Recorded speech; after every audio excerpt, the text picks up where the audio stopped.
लोग आज श्रीमद् भागवतम के प्रथम स्कंद के प्रथम स्कंद मुंह पे चढ़ा हुआ है, सेकंड कैंटो दूसरे स्कंद के प्रथम अध्याय के 9वें श्लोक को देखेंगे। 8वें में क्या देखा था देखिए। इदं भागवतम नामा पुराणम ब्रह्म संहितम अधीतवान द्वापरादौ पितुर्द्वैपायनाद अहम। मैं इसको सोच रहा था कि सुखदेव गोस्वामी जी उत्तर भी गा गा कर दे रहे हैं। फिर से गाएंगे एक बार। इदं भागवतम नामा पुराणम ब्रह्म संहितम अधीतवान द्वापरादौ पितुर्द्वैपायनादहम्। आप लोगों को कुछ इसमें लाइक काइंड ऑफ फनी नहीं लग रहा है कि वो प्रश्न कर रहे हैं और सुखदेव गोस्वामी गा कर उत्तर दे रहे हैं कि मैंने इसको पढ़ा था। Something like that is not। तो खैर उन्होंने कहा कि आपने प्रश्न किया था कि क्या सुनना चाहिए, क्या बोलना चाहिए इत्यादि, मानव जीवन की समसिद्धि क्या है, सब बताया था। तो यही है कि भागवत सुनना चाहिए। और ये भागवत नाम का पुराण या जिसमें भगवान के नाम हैं, ये ब्रह्म समितम, क्या अर्थ लिया गया था इसका? वेद के सादृश्य है, वेद के समान है, या ब्रह्म को जिसमें सम्यक रूप से नाप दिया गया है। इसको अधीतवान, इसको मैंने पढ़ा। कब पढ़ा? द्वापर के आदि में। द्वापर जिसका आदि है, द्वापर के आदि नहीं, द्वापर जिस युग का आदि है, अर्थात कलयुग के शुभारंभ में, शुभारंभ कोट एंड कोट, या द्वापर के अंत में। ठीक है, प्रभुपाद बोले थे। किससे पढ़ाया था? कौन पढ़ाया था आपको? किसने पढ़ा था? आपने पिताजी ने पढ़ाया था। द्वैपायनाद अहम। द्वैपायन मतलब द्वीप में पैदा हुए व्यासदेव जी से ने मुझको पढ़ाया था। तो मैंने अहम अधीतवान मैंने पढ़ा। तो इसमें दिक्कत ये है कि आप तो प्रसिद्ध है कि आप कुछ बोलते सुनते नहीं थे, ब्रह्म में निष्ठ थे, तो आप पढ़ कैसे लिए? तो मान लो संशय कोई करे तो वे अपना उदाहरण को बड़ा स्पष्ट बोल रहे हैं कि क्यों वह इस प्रकार से पढ़े। मान लो कोई संदेह करे कि आप पढ़े कैसे, आप तो ये प्रसिद्ध बात है कि आप ब्रह्म में निष्ठ थे, न शोचती न कांक्षती, न कुछ आपको लालसा थी कुछ प्राप्त करने की, और न किसी के लिए शोक कर रहे हैं। ये ब्रह्मनिष्ठ होने का मतलब है, ब्रह्मभूत होने का मतलब है। तो अब वह बता रहे हैं किस प्रकार से, श्लोक में समझा रहे हैं कि ब्रह्मानंद से भी श्रेष्ठ भजनानंद है। भगवान का भजन ब्रह्मानंद से भी श्रेष्ठ है। इस कारण से मैं ब्रह्म की अवस्था को प्राप्त होने के बाद भी भगवान श्री कृष्ण की लीलाओं के प्रति आकृष्ट हुआ, और आकृष्ट हुआ इसलिए पढ़ाई किया। इस श्लोक में बोल रहे हैं। तो इससे भागवतम का महान महात्म्य सूचित हो रहा है। So let's start. We'll chant. परिनिष्ठितोऽपि नैर्गुण्य, परिनिष्ठितोऽपि नैर्गुण्य, उत्तम श्लोक लीलया, उत्तम श्लोक लीलया, गृहीत चेतराजर्षे, गृहीत चेतराजर्षे, आख्यानं यदधीतवान्, आख्यानं यदधीतवान्। परिनिष्ठितोऽपि नैर्गुण्य उत्तम श्लोक लीलया, परिनिष्ठितोऽपि नैर्गुण्य, उत्तम श्लोक लीलया, गृहीत चेतराजर्षे, आख्यानं यदधीतवान्, गृहीत चेतराजर्षे, आख्यानं यदधीतवान्। परिनिष्ठितोऽपि नैर्गुण्य उत्तम श्लोक लीलया, परिनिष्ठितोऽपि नैर्गुण्य, उत्तम श्लोक लीलया, गृहीत चेतराजर्षे, आख्यानं यदधीतवान्, गृहीत चेतराजर्षे, आख्यानं यदधीतवान्। परिनिष्ठितोऽपि नैर्गुण्य, परिनिष्ठितोऽपि नैर्गुण्य उत्तम श्लोक लीलया, उत्तम श्लोक लीलया, गृहीत चेतराजर्षे, गृहीत चेतराजर्षे, आख्यानं यदधीतवान्, आख्यानं यदधीतवान्। Yes please chant. परिनिष्ठितोऽपि नैर्गुण्य, परिनिष्ठितोऽपि नैर्गुण्य उत्तम श्लोक लीलया, उत्तम श्लोक लीलया, गृहीत चेतराजर्षे, गृहीत चेतराजर्षे, आख्यानं यदधीतवान्, आख्यानं यदधीतवान्। परिनिष्ठितोऽपि नैर्गुण्य, परिनिष्ठितोऽपि नैर्गुण्य उत्तम श्लोक लीलया, उत्तम श्लोक लीलया, गृहीत चेतराजर्षे, गृहीत चेतराजर्षे, आख्यानं यदधीतवान्, आख्यानं यदधीतवान्। माताजी वांट टू चैंट। परिनिष्ठितोऽपि नैर्गुण्या परिनिष्ठतोऽपि नैर्गुण्या उत्तम श्लोकलीलया उत्तम श्लोकलीलया गृहीत चेतराजर्षे गृहीत चेतराजर्षे आख्यानं यदधीतवान् आख्यानम यदधीतवान्। जय वृंदा माता जी। परिनिष्ठितोऽपि निर्गुण्य परिनिष्ठितोऽपि नैर्गुण्या उत्तमश्लोकलीलया उत्तम श्लोकलीलया गृहीतचेतराजर्षे गृहीतचेतराजर्षे आख्यानं यदधीतवान् आख्यानम यदधीतवान्। ओके, अनुवाद। हे राजर्षि, मैं दृढ़तापूर्वक अध्यात्म में पूर्ण रूप से स्थित था, तथापि मैं उन भगवान की लीलाओं के वर्णन के प्रति आकृष्ट हुआ जिनका वर्णन उत्तम श्लोकों द्वारा किया जाता है। पहले अन्वय देख लीजिएगा। राजर्षि, हे राजर्षि, कौन से राजर्षि? परीक्षित महाराज। अपि, यद्यपि मैं नैर्गुण्य निर्गुण ब्रह्म में परिनिष्ठितः पूर्ण रूप से स्थित था, परितः निष्ठतः, निष्ठ का मतलब होता है फिक्स्ड, विक्षेप अभाव, हेलन डुलन नहीं, फिक्स्ड। ब्रह्म के अलावा, ब्रह्म अनुभव के अलावा उनको जीवन में और कोई अनुभव नहीं था। इसे कहते हैं परिनिष्ठ। निष्ठ और परिनिष्ठ, परितः निष्ठ, एकदम विशेष रूप से फिक्स्ड। दुनिया का ऐसा कोई शब्द, रूप, रस, गंध नहीं था जो उनके चित्त को खींच लेता ब्रह्म से, ब्रह्मानुभूति से। यह है परिनिष्ठता का अर्थ। जैसे आप अपने जीवन में देखिए, थोड़ा थोड़ा कहीं भक्ति का सुख मिलता है और उसके बाद फिर हमारा मन उस सुख को छोड़ करके विषयों में गिर जाएगा, तो अब गिर जाता है, तो इसलिए हम ये नहीं कह सकते कि हम भक्ति में निष्ठ हो गए। विक्षेप समझ रहे हैं? डिफ्लेक्शन, विक्षेप। तो यहां पे यह ब्रह्म में पूरी तरह निष्ठ थे। जगत का कोई भी आकर्षण इनको आकर्षित नहीं कर सकता था, और ऐसा होते हुए भी तथापि उत्तम श्लोक लीलया, उत्तम श्लोक द्वारा वर्णित भगवान श्री कृष्ण की लीलाओं से, उत्तम श्लोक भगवान का ही नाम है, और उनकी लीला के द्वारा, उनकी लीला के द्वारा अर्थात उनकी लीला के श्रवण के द्वारा ग्रहीत चेता, आकृष्ट चित्त होने के कारण।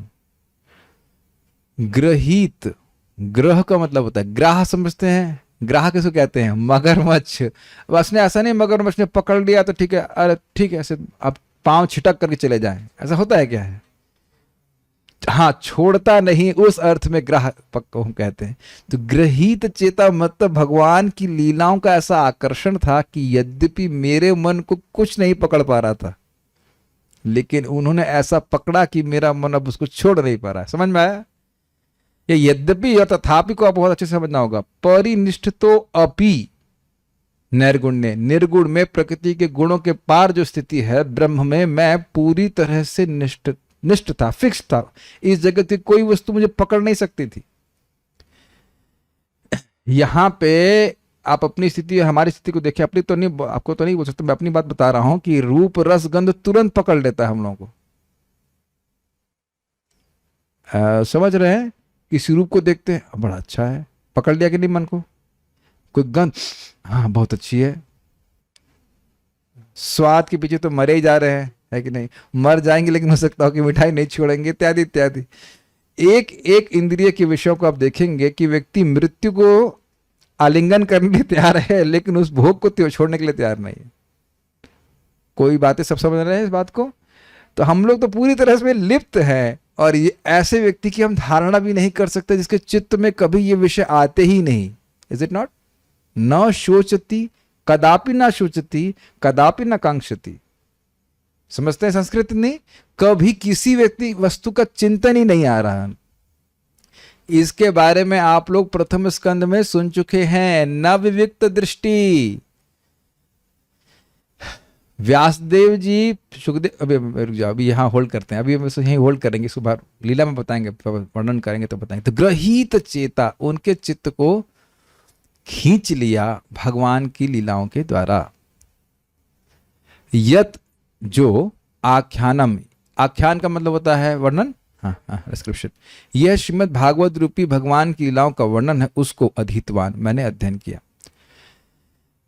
अब हम कुछ बातों की चर्चा करने वाले हैं जो हमने प्रथम स्कंद में पढ़ी हैं, उसको फिर से यहाँ पे स्मरण करना अच्छा रहेगा। परिनिष्ठ का अर्थ आपने क्या सुना था? फिक्स्ड। किसमें? निर्गुण में। तो इसको हम लोग भागवतम के प्रथम स्कंद में ही सुन चुके हैं। यम प्रव्रजंतम अनुपेतम अपेत कृत्यम द्वैपायनो विरह कातर आजुहावा पुत्रेति तन्मयतया तरवो भिनेन्दुस तम सर्वभूत हृदयम मुनिमानत उसमें। ये सुना है, रोज गा रहे हैं इस प्रकार से। तो श्रील व्यासदेव जी, मतलब हम इसकी व्याख्या करेंगे कि ये परिनिष्ठ कितने थे, निर्गुण में किस प्रकार से परिनिष्ठ थे, इसके बारे में थोड़ा इनके जीवन से सुनेंगे तो समझ में आएगा।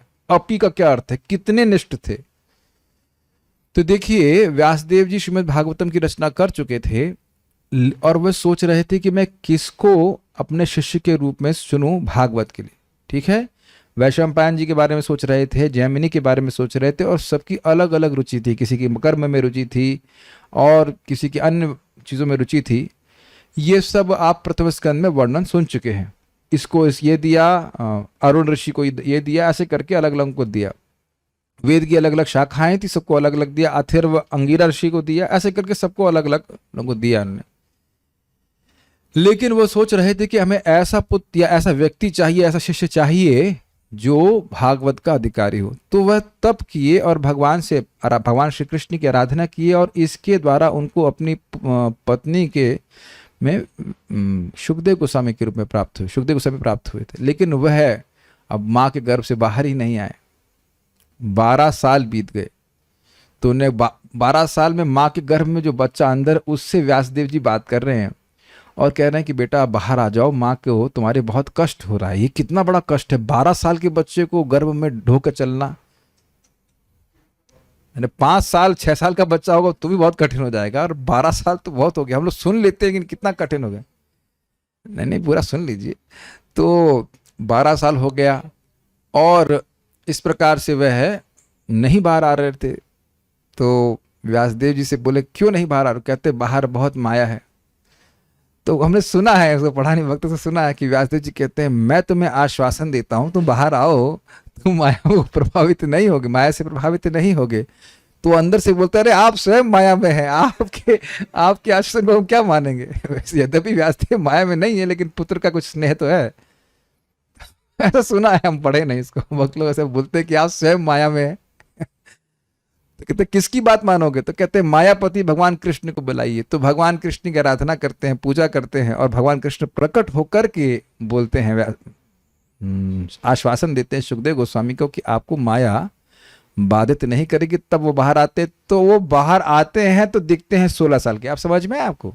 12 साल में आते हैं बाहर, लेकिन दिखते हैं 16 साल के। तो ये अलग ही पर्सनैलिटी है। और उसके बाद बड़े नहीं होते। तो क्या तो गुरु मिले हैं शुकदेव गोस्वामी को। 16 साल का बच्चा भागवत पढ़ा रहा है नारद जी के सामने। वैसे नारद जी भी चिरकालीन रूप से हमेशा के लिए वो युवा ही हैं। और जैसे ही पैदा हुए, यम प्रव्रजंतम अनुपेतम अपेत कृत्यम। अब व्यासदेव आपके पिताजी हो तो दीक्षा लेने में तो कोई दिक्कत है नहीं, कोई रिकमेंडेशन की जरूरत नहीं, लेकिन कोई अपेक्षा नहीं की, कोई अपेत कृत्यम। भाई उनको कोई ब्राह्मण दीक्षा हो, ये दीक्षा हो, उसकी कोई अपेक्षा ही नहीं करे। इसलिए ये सूचित हो रहा है परिनिष्ठ तो अपनी निर्गुण है। निर्गुण में वो पहले से इतने स्थित थे, मुक्त पुरुष थे कि अब उनको दीक्षा विक्षा की कोई जरूरत नहीं थी, और पैदा होते ही वो भाग गए जंगल में। ये समझ में आ रहा है कि ये सब कथा क्यों बता रहे हैं? कितने परिनिष्ठ थे निर्गुण ब्रह्म में कि उन्हें जगत में किसी वस्तु की अपेक्षा नहीं की। दीक्षा हो, वेद पढ़ाया जाए, ये सब के उपार थे। ओके। अब उसके बाद वर्णन आ रहा है कि भाई ये फिर कैसे पढ़ने लग गए। तो देखिए उसमें लिखा हुआ है, उत्तम श्लोक लीलया ग्रहीत चेता। मेरा चित्त उत्तम श्लोक की लीला के द्वारा पकड़ लिया गया, इसलिए पढ़ा।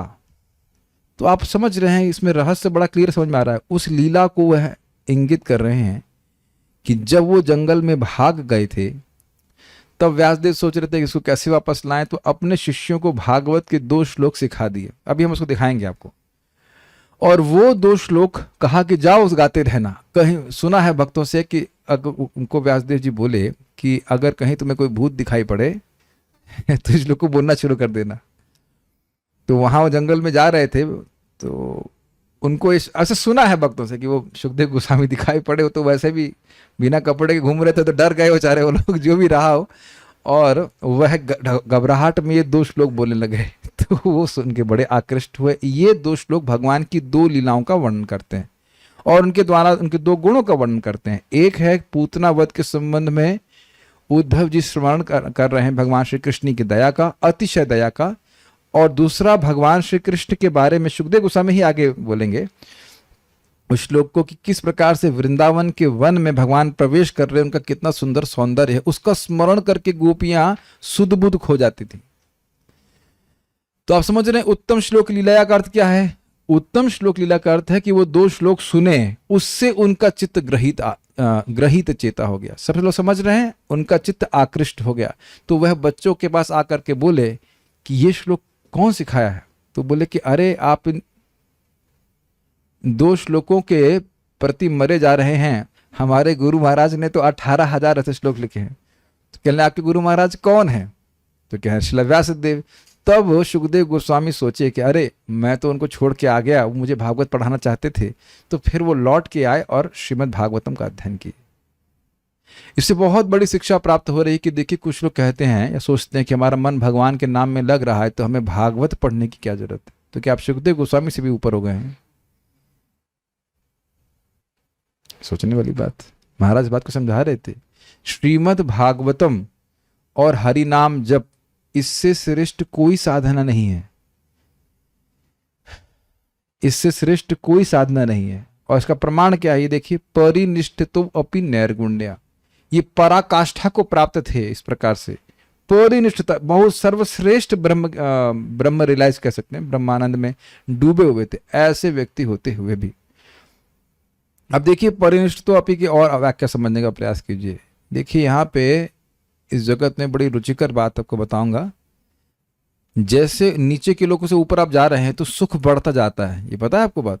स्वर्ग में हमसे अधिक सुख है और स्वर्ग से अधिक सुख है ऊपर के लोगों में, और जैसे जैसे बढ़ते जाएंगे कुछ फैक्टर शायद 1000 गुना या कितना, वह सुख बढ़ता जाता है। और सबसे अधिक सुख है परमेष्ठी अर्थात ब्रह्मा जी के लोक में। और ब्रह्मा जी के लोक का सुख भी ब्रह्मानंद के आगे बस एक बूंद मात्र है। और ब्रह्मानंद का सुख भक्ति के सुख के सामने कैसा है? बूंद मात्र। तो ये सारी बात समझ पा रहे हैं? परिनिष्ठित तो नैर्गुण्य का अर्थ समझ रहे हैं? कितने अधिक सुख में थे सुखदेव गोस्वामी, फिर भी भगवान की लीला के द्वारा वह उनका चित्त आकृष्ट हो गया, इररेजिस्टिबली आकृष्ट हो गया। जैसे हम लोगों का, जैसे नहीं बोलना चाहिए, ये एक फैक्ट जैसा होता है हमारे संग कि हम नहीं चाहते हैं फिर भी भोग हमारे चित्त को खींच लेते हैं। ये आश्चर्य की बात है ना, जो अनंत सुख को अनुभव कर रहा है उसके भी चित्त को खींच लिया। तो अब बताइए कि हम लोग तो, जो बुरा मत मानेगा, हम ही बोल सकते हैं ऐसा, तो मैं मान रहा हूं कि जो मेरी स्थिति है उसमें हम लोग भाई भाई हैं, हम सब लोग एक ही स्तर पे। अब हम लोग का चित्त तो निरंतर कीचड़ में ही जा रहा है कि नहीं? उठता ही नहीं है ऊपर, हल्का सा कीचड़ में ही दलदल में पड़ा हुआ। उसके चित्त को खींच करके बाहर भगवान में लगाने के लिए श्रीमद् भागवत से बड़ा और साधन क्या हो सकता है? ये सब आगे भी अगले श्लोक में आप देखेंगे। कल तो आप लोग क्लास नहीं देने दे रहे हैं तो इसलिए हम उसको परसों सुनाएंगे, सिखाएंगे। Before we go forward, think about it. सोचिए, विचार कीजिए कि कितना बड़ा साधन है। देख रहे हैं श्रीमद् भागवतम का ऐश्वर्य, खींचने की क्षमता। और अपने में लगा लीजिए कि दलदल में पड़ा हुआ व्यक्ति क्या कर रहा है? खाली रस्सी पकड़नी, खींच के तो अपने आप ले जाएंगे। वो सुनना है उत्तम श्लोक लीलया ग्रहित चेत। तो ये ग्रहित चेत समझ रहे हैं मैं क्या वर्णन कर रहा हूं? भागवत सुने, उनको पता नहीं था ये भागवत है। भागवत के 2 श्लोक सुने, 2 श्लोक ही उनको खींच लिए। ग्रहित चेत राजर्षि। राजर्षि मतलब राजर्षि, आप जानते हो कि भजन का आनंद ब्रह्मानंद से बहुत अधिक होता है। ये प्रहलाद महाराज की भी उक्ति है कि हे भगवान, गोष्ठपद बोलते हैं, वत्सपद, बच्चे के, गाय के बछड़े के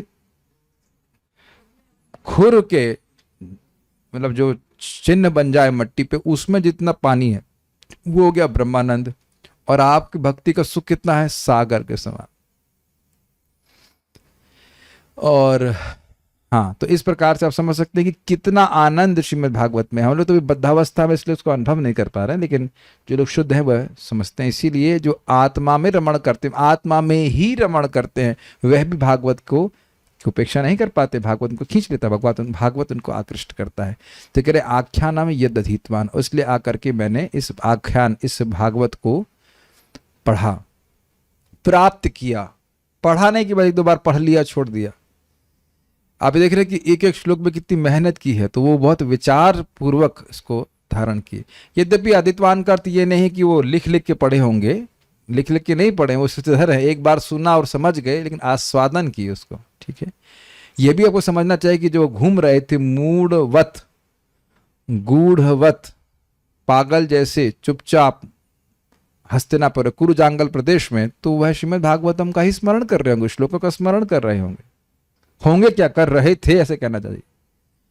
अब इससे पहले कि हम श्रीधर स्वामी की टीका को जाएं, हम उन श्लोकों को एक बार जरा समझ लेते हैं जो नोट के रूप में ऐड किए हैं, ताकि लिंक बना रहे।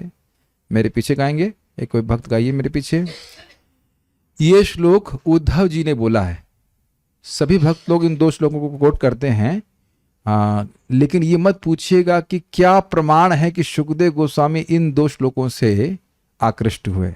मेरे पास नहीं है ये प्रमाण, लेकिन हमने परम पूज्य राधाकुंज महाराज से सुना है, अन्य भक्त भी इसे कोट करते हैं, तो कुछ प्रमाण होगा। अब महाराज लोग से आप पूछ लीजिएगा क्या प्रमाण है जी। भागवत महात्म्य में है, तो अगर मैं चाहूंगा कि भक्त लोग कुछ रिसर्च करके दिखा दे ताकि ये प्रमाण हमको मिल जाए, लेकिन अभी हम यहीं से डायरेक्ट महाराज की बात से ले रहे हैं, तो उसको गाया जाए। यहाँ उद्धव जी 3 स्कंद में भगवान का स्मरण कर रहे हैं, भगवान की दया का स्मरण करते हुए। पूतना की कथा सब जानते हैं, पूतना ने भगवान को चाउमीन खिलाया, नहीं, भगवान को जहर देने के लिए आई थी, और इसके बावजूद, इसके बाद भी भगवान ने उससे माँ की गति दी, और घर से भी वह चरण में पी के नहीं आई थी। तो वह बच्चों का खून प्रोटीन और विटामिन से भरा रहता है, इसलिए बच्चों का खून पीती थी। वो राक्षसी थी, रुधिराशना इत्यादि। वो 10वें स्कंद में भी आप इसी प्रकार की बात सुनेंगे। वहां पे भी शुकदेव गोस्वामी ऐसा स्मरण कर रहे हैं, और फिर भी भगवान ने उसको माँ की गति दी। तो प्लीज चैंट आफ्टर मी। अहो बकीयम स्तन कालकूटम, अहो बाकीयं स्तनकालकूटं, जिघांसया पायद अप्यसाधवी, जिगांसया पाययदाप्यसाधवी, लेभे गतिं धात्री उचितां ततोऽन्यं, लेभे गतिं धात्री उचितां ततोऽन्यं, कं वा दयालुं शरणं व्रजेम, कं वा दयालुं शरणं व्रजेम। Now you can switch off the mic and we'll chant together. अहो बकीयं स्तनकालकूटं, जिघांसया पायदप्यसाधवी, लेभे गतिं धात्री उचितां ततोऽन्यं, कं वा दयालुं शरणं व्रजेम। श्रीमद्भागवत 3:2-23। ओह भला मैं उनसे अधिक दयालु किसी और की शरण कैसे ग्रहण करूंगा, जिन्होंने उस असुरनी पूतना को माता का पद प्रदान किया, यद्यपि वह कृतघ्न थी। और कृतघ्न मतलब धोखेबाज या अनग्रेटफुल, और उसने अपने स्तन से पिलाए जाने के लिए घातक विष तैयार किया था। तो भगवान ने भी सोचा कि जब इसने शैतानी की या असुरपने की हद कर दी, तो मैं भी दया की हद करूंगा। तो इस प्रकार से किसी ने नहीं किया है, भगवान के किसी अवतार ने ऐसा नहीं किया। कोई भक्त होता है और उस भक्त को भगवान सेवा मतलब स्वीकार करते हैं, वैकुंठ की प्राप्ति कराते हैं, ठीक है, लेकिन भगवान को इस प्रकार से मारने की नियत से कोई आए और उसको माता की गति प्रदान कर दें, ऐसा भगवान के किसी अवतार में नहीं किया है। इसीलिए कह रहे हैं, देखिए, मैं उनसे अधिक दयालु किसी और की शरण कैसे ग्रहण करूंगा, और कैसे और किसी ग्रहण कर सकता हूं बताइए। इससे अधिक दया तो किसी के पास नहीं है। प्रभुपाद जी भी कहा करते थे कि भगवान के सारे गुण आप समझ भी लें, लेकिन अगर भगवान की दया की बात करें तो उसको आप नहीं समझ पाएंगे। दया के सागर हैं, दया के निधि हैं। तो यहाँ पे बात दया की भगवान की आ रही है, और ये बहुत बड़ा संबल है हम भक्तों के लिए, है कि नहीं। हमारे बहुत सारे दोष हैं, लेकिन ये हम अपने दोषों की तरफ नहीं देख रहे हैं, उधर देख रहे हैं। वो जो हमारे स्वामी हैं कृष्ण, वो बहुत दयालु हैं। वो केवल पॉजिटिव देखते हैं भक्त का, वो नेगेटिव डार्क साइड कभी नहीं देखते हैं। तो ये दया का सूचक है। हमारा तो मन कर रहा था इस पर कुछ बोलने का, लेकिन हम लोग श्लोक से बहुत दूर चले जाएंगे, इसलिए हम इसको बस इतना बता देना कि ये श्लोक बोला गया था, ये भगवान की दया के संबंध में। और बहुत दयालु व्यक्ति है, लेकिन देखने में बहुत खराब लगता हो तो भी मन नहीं करेगा ना, सुंदर लगना चाहिए ना, is it not. Sukhdev Goswami भी उसके बाद उनके भगवान के सौंदर्य का वर्णन का सुने। यस, इसको गाएंगे, यस गाएंगे, मेरे पीछे गाइए। बर्हापीडम नटवर वपुः कर्णयो कर्णिकारम, बर्हापीडं नटवर वपुः कर्णयो कर्णिकारम्, बिभ्रद्वासः कनककपिशं वैजयन्तीं च माला, बिभ्रद्वास कनककपिशं वैजयन्तीं च माला, रन्ध्रान् वेणोरधरसुधया पूरयन् गोपवृन्दै, रन्ध्रान् वेणोरधरसुधया पूरन् गोपवृन्दैर्, पूरयन् रन्ध्रान् वेणोरधरसुधया पूरयन् गोपवृन्दै, रन्ध्रान् वेणोरधरसुधया पूरयन् गोपवृन्दैर्, वृन्दारण्यं स्वपदरमणं प्राविशद् गीतकीर्तिः, वृन्दारण्यं स्वपदरमणं प्राविशद् गीतकीर्तिः। Let us chant together. वर्हापीडं नटवरवपुः कर्णयोः कर्णिकारं, बिभ्रद्वासः कनककपिशं वैजयन्तीं च मालां, रन्ध्रान् वेणोरधरसुधया पूरयन् गोपवृन्दैर्, वृन्दारण्यं स्वपदरमणं प्राविशद् गीतकीर्तिः।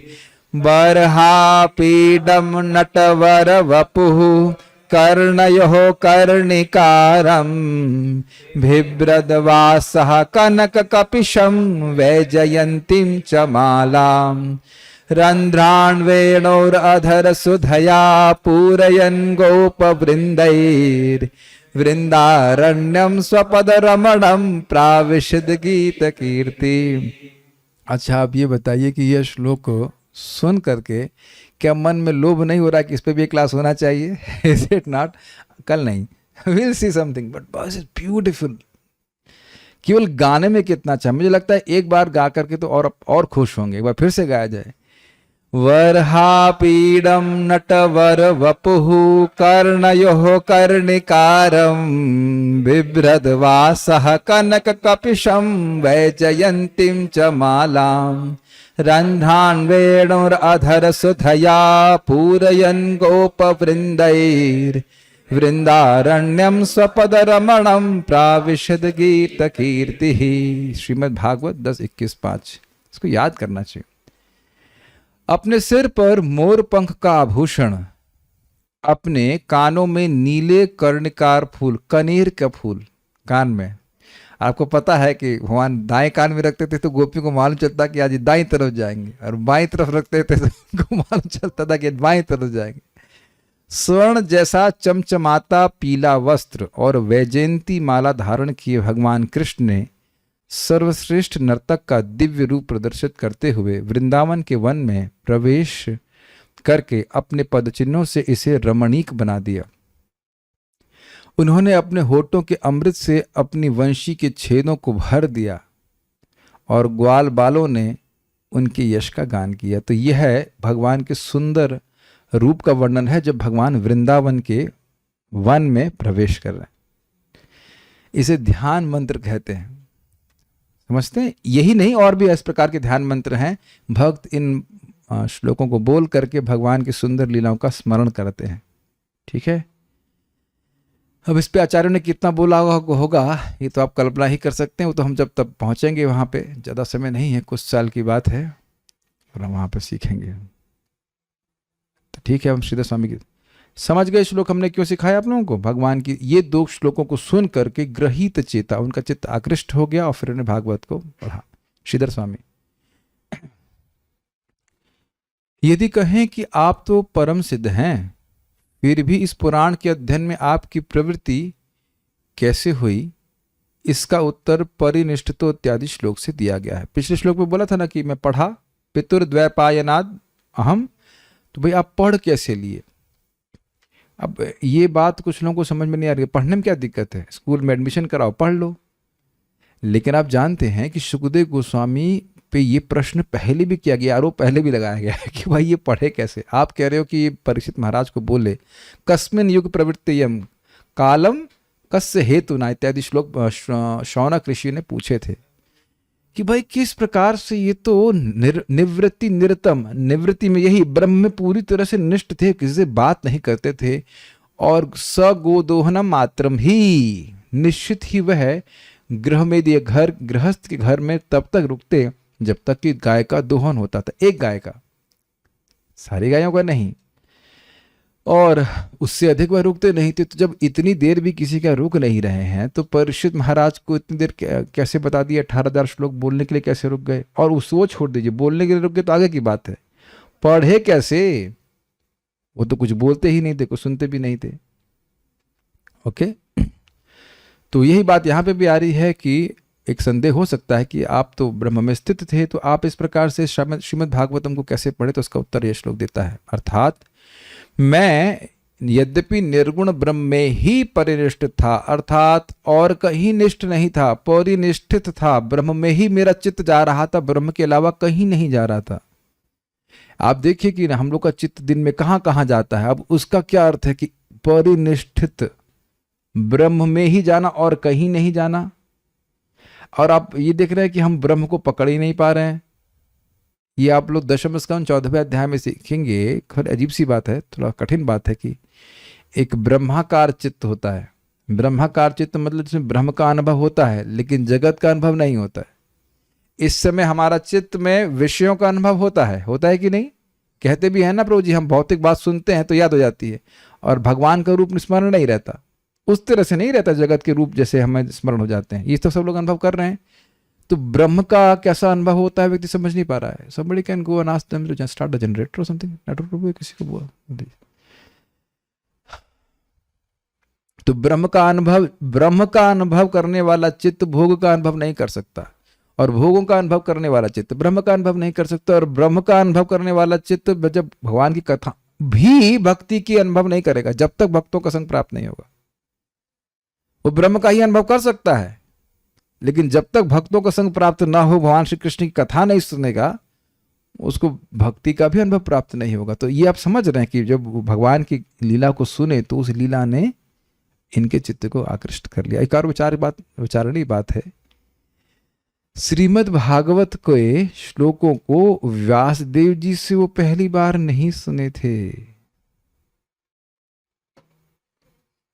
Have you noted this point? उनके शिष्यों से सुने थे और फिर भी उनका चित्त आकृष्ट हो गया। अब ये तो नहीं कह, ये भी आप कह सकते हैं कि शिष्यों का रियलाइजेशन व्यासदेव जी के बराबर नहीं था। क्या हम कुछ गलत बोल रहे हैं? आप कुछ इसमें विरोध है? ये कितना आश्चर्यजनक बात है ना। somehow the net is slower. Is it okay?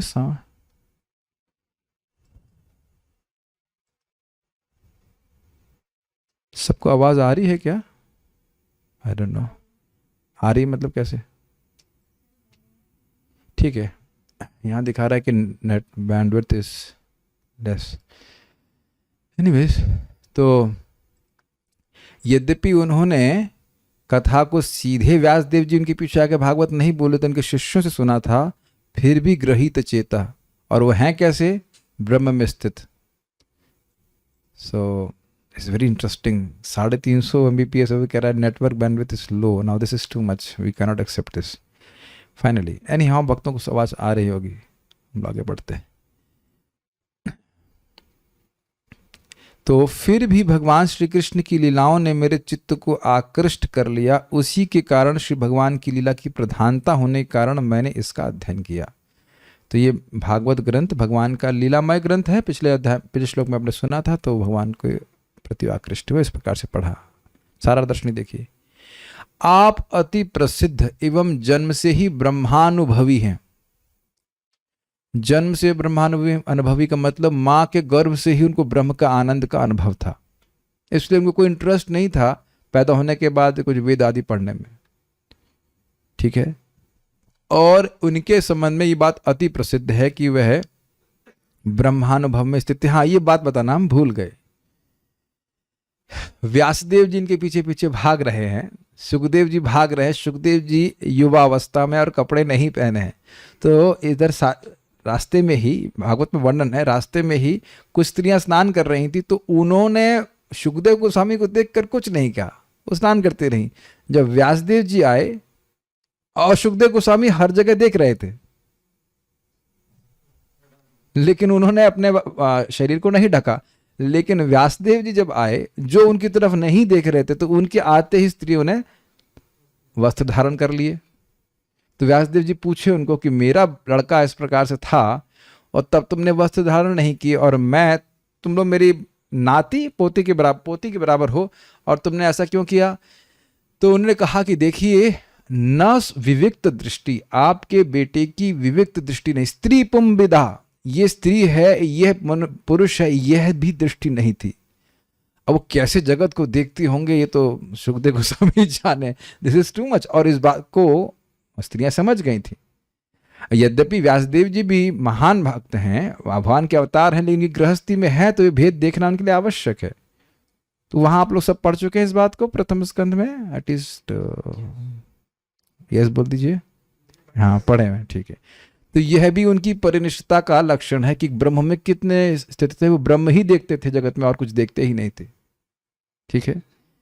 ये बात प्रसिद्ध है। ये बात स्वयं शौनक ऋषि बोले हैं। ये बात प्रसिद्ध है, ऐसा नहीं कि मैं ही बोल रहा हूं, ये बात प्रसिद्ध है। ठीक है। एवं जन्म से ही ब्रह्मानुभव है, तथा परिव्रजन अर्थात संसार में भ्रमण हेतु आपने ग्रह का भी त्याग कर दिया था। कब त्याग कर दिया था? पैदा होते ही त्याग कर दिया था। ये भी अद्भुत गुरु जी हैं। संन्यास कब लिया उन्होंने? संन्यास सेरेमनी या संन्यास डे क्या है? पैदा होते ही। और लिए किसी से नहीं, अपने आप ही चल दिए। काश ऐसे लोगों के बच्चे होते तो कितना अच्छा होता ना। पैदा होते ही चले दे।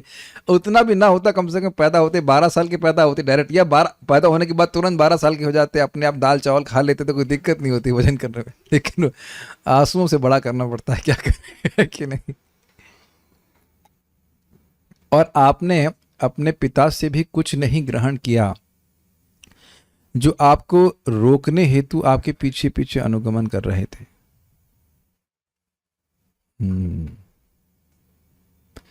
उस वक्त तो आपकी कोई अपेक्षा नहीं हुई पैदा। अरे ये देखिए कितनी अद्भुत बात है। आप माता जी तो सब जानते होंगे, बच्चा पैदा होते ही पूरा ही माता पे आश्रित होता है कि नहीं। यानी देखा जाए तो क्या कहेंगे, सर्व अपेक्षक होता है कि नहीं। उसकी अपेक्षा होती है, जीवित ही रहेगा माँ के ऊपर, है कि नहीं। और ये पैदा होते ही सर्वतः निरपेक्ष पैदा हुए, उनको जगत में किसी से कुछ नहीं चाहिए था। तो आप पढ़े कैसे?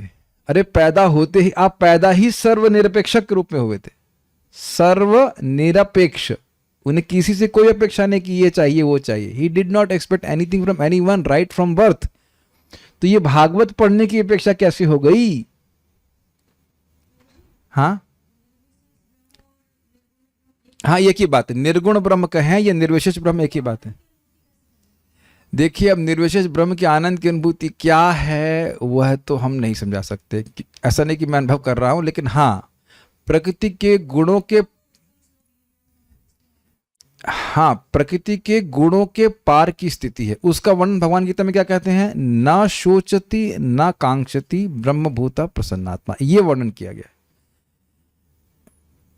अब वो क्या स्थिति है? वो प्रकृति के पार की स्थिति है। अब हम लोग तो प्रकृति में स्थित हैं, तो कैसे समझाएंगे बताइए इस गुण को। आप लोगों ने भी, सब लोगों ने भगवान के जप का सुख का अनुभव किया है। वो कैसा होता है आप उसका वर्णन नहीं कर सकते हैं, वो केवल अनुभव गम्य है, उसको अनुभूत किया जा सकता है, उसको वर्णन शब्दों में नहीं किया जा सकता है। निर्विशेष में क्या नहीं है? नहीं, ऐसा नहीं है। निर्विशेष ब्रह्म में भी सुख है, इसीलिए तो उसे ब्रह्मानंद कहते हैं, ब्रह्म की अनुभूति का आनंद। लेकिन उसकी तुलना अगर भगवान के भजन से करें तो वह भगवान के भजन के बराबर नहीं है, ये समझना होगा। भौतिक सुख से बहुत ज्यादा है नहीं, बिल्कुल अलग, ज्यादा भी और अलग भी। लेकिन उसको समझाया नहीं जा सकता, वर्णन नहीं किया जा सकता, वो अनिर्वचनीय है। क्या सुख है उसको नहीं समझा सकता। कोई किसी का वर्णन, किसी को पता हो ब्रह्मानंद क्या होता है तो बताइए, कोई ब्रह्मज्ञानी यहाँ है, कोई ब्रह्म में निष्ठित हो? मैंने तो आज तक कुछ उसका वर्णन नहीं सुना कि कैसा उसका मतलब होता है। बस यही भगवान बताते हैं, न शोचति न कांक्षति।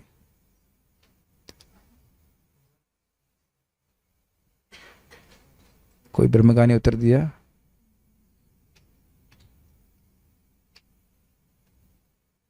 ठीक है, कोई उत्तर नहीं आ रहा है। तो उसके बाद भी वह भगवान की लीला से आकृष्ट हुए। तो ये लाइन समझ में आ रहा है कि आपने अपने पिता से भी कुछ नहीं ग्रहण किया, जो आपको रोकने हेतु आपके पीछे पीछे अनुगमन कर रहे थे। व्यासदेव से निरपेक्ष होकर के वह जंगल में चले गए थे। तो भला अब आप ये कैसे कह सकते हैं कि इस पुराण का अध्ययन आपने अपने पिता व्यासदेव से किया था? अरे जब पैदा होते ही आप जंगल चले गए तो फिर लौट के क्यों आए? इसके उत्तर में यह परिनिष्ठित आदि श्लोक में कहा गया है। यह सत्य है, सुखदेव गोस्वामी कह रहे सत्य है। यद्यपि मैं ब्रह्मानुभवी अर्थात निर्गुण ब्रह्म में स्थित था, किंतु मेरा चित्त भगवान उत्तम श्लोक की लीलाओं के प्रति ग्रहीत चेता अर्थात आकृष्ट हो गया था। आकृष्ट चित्त, ग्रहीत चेता मतलब आकृष्ट चित्त, चित्त उनका आकर्षित हो गया। कैसा चित्त था? जो केवल ब्रह्म में जा रहा था और जगत की किसी वस्तु के प्रति आकृष्ट नहीं हो रहा था, वह भगवान की लीलाओं के प्रति आकृष्ट हो गया। हम लोगों के लिए बहुत बड़ा लाभ दिख रहा है इसमें। सब लोग समझ रहे हैं क्या लाभ है? हाँ, एक और बात सुनिए, बहुत अच्छी बात सुनिए, इसी पे सुनिए। ब्रह्मानंद बहुत अधिक है और वहां से भी उनके चित्त को भगवान की लीलाओं ने खींच लिया। तो भौतिक सुख तो बहुत निकृष्ट है। Are you getting helped? भौतिक सुख तो बहुत कम है, तो उससे भगवान की लीला जीव के चित्त को खींच ले, इसमें कितनी आसान की बात है। हाँ, क्या मुझे तो दिख रहा है? ब्रह्मानंद इतना अधिक है, उसमें स्थित कोई व्यक्ति है तो उसके चित्त को भगवान की लीलाओं ने जबरदस्ती खींच लिया, मतलब अब कुछ कर नहीं पा रहा है। तो अगर भगवान की लीलाओं को हम जैसे लोग सुनेंगे जो छोटे छोटे चीजों में सुख में पड़े हुए हैं, तो स्वाभाविक की बात है वो छोटे छोटे सुख हम त्याग देंगे। देखिए, जो भक्त लोग जाप करने के बाद भी आसक्तियों का अनुभव कर रहे हैं, उसका कारण है कि श्रीमद् भागवतम का श्रवण नहीं कर रहे हो। अरे हम बड़े अजीब सी कहेंगे, बड़े इतने आप ठोक के कैसे बोल रहे हो? नष्ट प्रायश्व भद्रेश्व वाले श्लोक को आप देख लीजिएगा, वहां स्पष्ट लिखा है अभद्र मतलब नामापराध। नामापराध को कमजोर कर देती है श्रीमद् भागवतम। नामापराध करेगा तो प्रगति नहीं होती, भोग आदि मिल जाएगा। तो श्रीमद् भागवतम के द्वारा नामापराध कमजोर मतलब समझ रहे, it becomes weak and you develop a taste for chanting Hare Krishna mantra. नाम की महिमा समझ में आती है और आप देख रहे हैं, स्पष्ट देख रहे हैं कि वो ये चित्त को खींचने का गुण है उसमें। आपसे पूछ के नहीं कोई खींच रहा है, खींच रहा है। ग्रहीत चेता बहुत अच्छा शब्द है। ऐसा नहीं कि मैं चित्त को लगा रहा हूं, ये आशा से नहीं बोल रहे थे, खींच लिया उसने चित्त को। ये दोनों में अंतर समझ रहे हैं? मैं अपने चित्त को लगा रहा हूं एक अलग बात है, और चित्त को खींच लेना, हाँ हम चाहें भी तो भी चित्त उधर जाने लग जाएगा। और ये बहुत अच्छा है। श्रीमद् भागवत का प्रभाव कुछ कुछ तो आप लोग देख भी रहे होंगे नियमित, लेकिन हम श्रवण करें श्रीमद् भागवतम को तो इस प्रकार का अनुभव अपने चित्त में आप देखेंगे। हाँ, मैग्नेट की तरह खींचने लगेगा। तो ये बहुत बड़ा लाभ हमारे लिए है। ग्रहित चेता अर्थात आकृष्ट हो गया, अतः मैं ही इस विषय का प्रमाण हूं कि ब्रह्म की अनुभूति से भगवान की लीलाएं अधिक मधुर हैं, यह भाव है। तो एक और शिक्षा अपने लिए क्या है, ब्रह्मानुभूति के चक्कर में ना पढ़कर, पढ़ने वाले भी नहीं आप लोग, लेकिन ना पढ़कर व्यक्ति सीधे भगवान श्री कृष्ण की लीलाओं को श्रवण कीर्तन करे, सीधी बात। अब आप कह रहे हैं कि क्या सुखदेव गोस्वामी भगवान की लीलाओं का श्रवण नहीं कर रहे थे? जो हम सीधी सीधी अंडरस्टैंडिंग जहां पे देख रहे हैं वो ये है कि वे निर्गुण ब्रह्म में स्थित थे और भगवान की लीलाओं को सुनकर आकृष्ट हो गए। कुछ भक्त लोग ऐसे भी हम सुने हैं कि वह एक लीला कर रहे हैं, वो सुखदेव गोस्वामी जी भगवान श्रीमती राधा रानी के तोते, तो वह भगवान के भक्त हैं, लेकिन यहां दिखा रहे हैं कि देखो निर्गुण ब्रह्म में होते हुए भी मैं आकृष्ट हूं। ये सुना गया है। तो अब अगर सीधे सीधे यहाँ अर्थ ले तो यही था अर्थ कि वो निर्गुण ब्रह्म में स्थित थे और भगवान की लीलाओं को श्रवण करके वे आकृष्ट हो गए। वैसे भगवद गीता में भी स्पष्ट है, ब्रह्मभूत प्रसन्नात्मा न शोचति न कांक्षति समः सर्वेषु भूतेषु मद भक्ति लभते पराम। तो वो किसी भौतिक वस्तु की आकांक्षा और शोक नहीं करते हैं, लेकिन भक्ति को प्राप्त करते हैं, मतलब भक्ति की इच्छा रहती तभी तो उसको प्राप्त करने के लिए इच्छुक रहते हैं। I hope your understanding. बाल प्रबोधनी, निश्चित रूप से आप ब्रह्मिष्ठ हैं। अब इस पे बड़ा एक भक्त को ऑब्जेक्शन, ब्रह्मिष्ठ क्या होता है? तो ब्रह्म में, ब्राह्मणों में सर्वश्रेष्ठ ब्रह्मिष्ठ। तो ब्राह्मण का अर्थ क्या होता है? ब्रह्म जानाति थी ब्राह्मण, तो ब्रह्म को जानने वालों में आप सर्वश्रेष्ठ। तो वही अर्थ हुआ कि ब्रह्मनिष्ठ है, ब्रह्मनिष्ठों में सर्वश्रेष्ठ है, मतलब जिनका चित्त ब्रह्म में खूब लगा हुआ उसमें आप सर्वश्रेष्ठ है, ये अर्थ है। तो आपकी कैसे इसकी अध्ययन प्रवृत्ति हुई, तो इस पर कहते हैं परिनिष्ठता। श्लोक का लिंक वही है, वो हल्का हल्का सा चेंज कर रहे हैं। नैर्गुण्य की व्याख्या कर रहे हैं, क्या देखिए, नैर्गुण्य अर्थात तीनों गुण से परे अध्यात्म में एक अथवा ब्रह्म में पूर्ण रूप से स्थित, अर्थात ब्रह्म में अंतःकरण स्थिर होते हुए भी। ये समझ लीजिएगा, नैर्गुण्य का अर्थ क्या है? एक तो है कि मेरी स्थिति, चित्त की स्थिति तीनों गुणों के परे थी, एक अर्थ ये हुआ, सुन लीजिए, हम क्विज में पूछेंगे। और दूसरा अर्थ है कि मेरा चित्त ब्रह्म में ही पर्यवसित होता था। यहाँ इजी हिंदी थी, जैसे नदियां का पर्यवसान, कल्मिनेशन कहाँ जाके मिलती हैं? समुद्र में ही जाती और कहीं नहीं जाती। उसी प्रकार से उनका चित्त ब्रह्म में ही जाता था। तो दो अर्थ नैर्गुण्य के क्या हुए? एक कि वह तीनों गुणों से परे की स्थिति में थे उनका चित्त, या उनका चित्त ब्रह्म में ही जाता था, ब्रह्म का ही ध्यान करते थे, ब्रह्म का ही चिंतन करते थे। टफ है, समझ में आ रहा है? थोड़ा टफ हो सकता है, लेकिन थोड़ा सा सुनना पड़ेगा। स्वाभाविक सी बात है कि समय तो निकालना पड़ेगा। क्यों कुणाल रू, आप जो पढ़ाते हैं क्या उसको स्वयं नहीं पढ़ते? कॉलेज में पढ़ते हैं तब तो आप कुछ पढ़ा पाते हैं, बच्चे भी इस प्रकार से पढ़ते हैं। तो ये स्वाभाविक सी बात है कि थोड़ा पढ़ करके आएंगे तो फिर थोड़ा सा समझ में आएगा, और नहीं पढ़ के आएंगे तो लगेगा कुछ कुछ बोला जा रहा है, विच इज ऑल्सो गुड। एक बात तो भक्तों को समझ में आ रही होगी कि श्रीमद् भागवतम को पढ़ने समझने के लिए समय निकालना पड़ेगा, if you really want to relish and understand it, है कि नहीं? कोई बात नहीं, सुनते रहिए।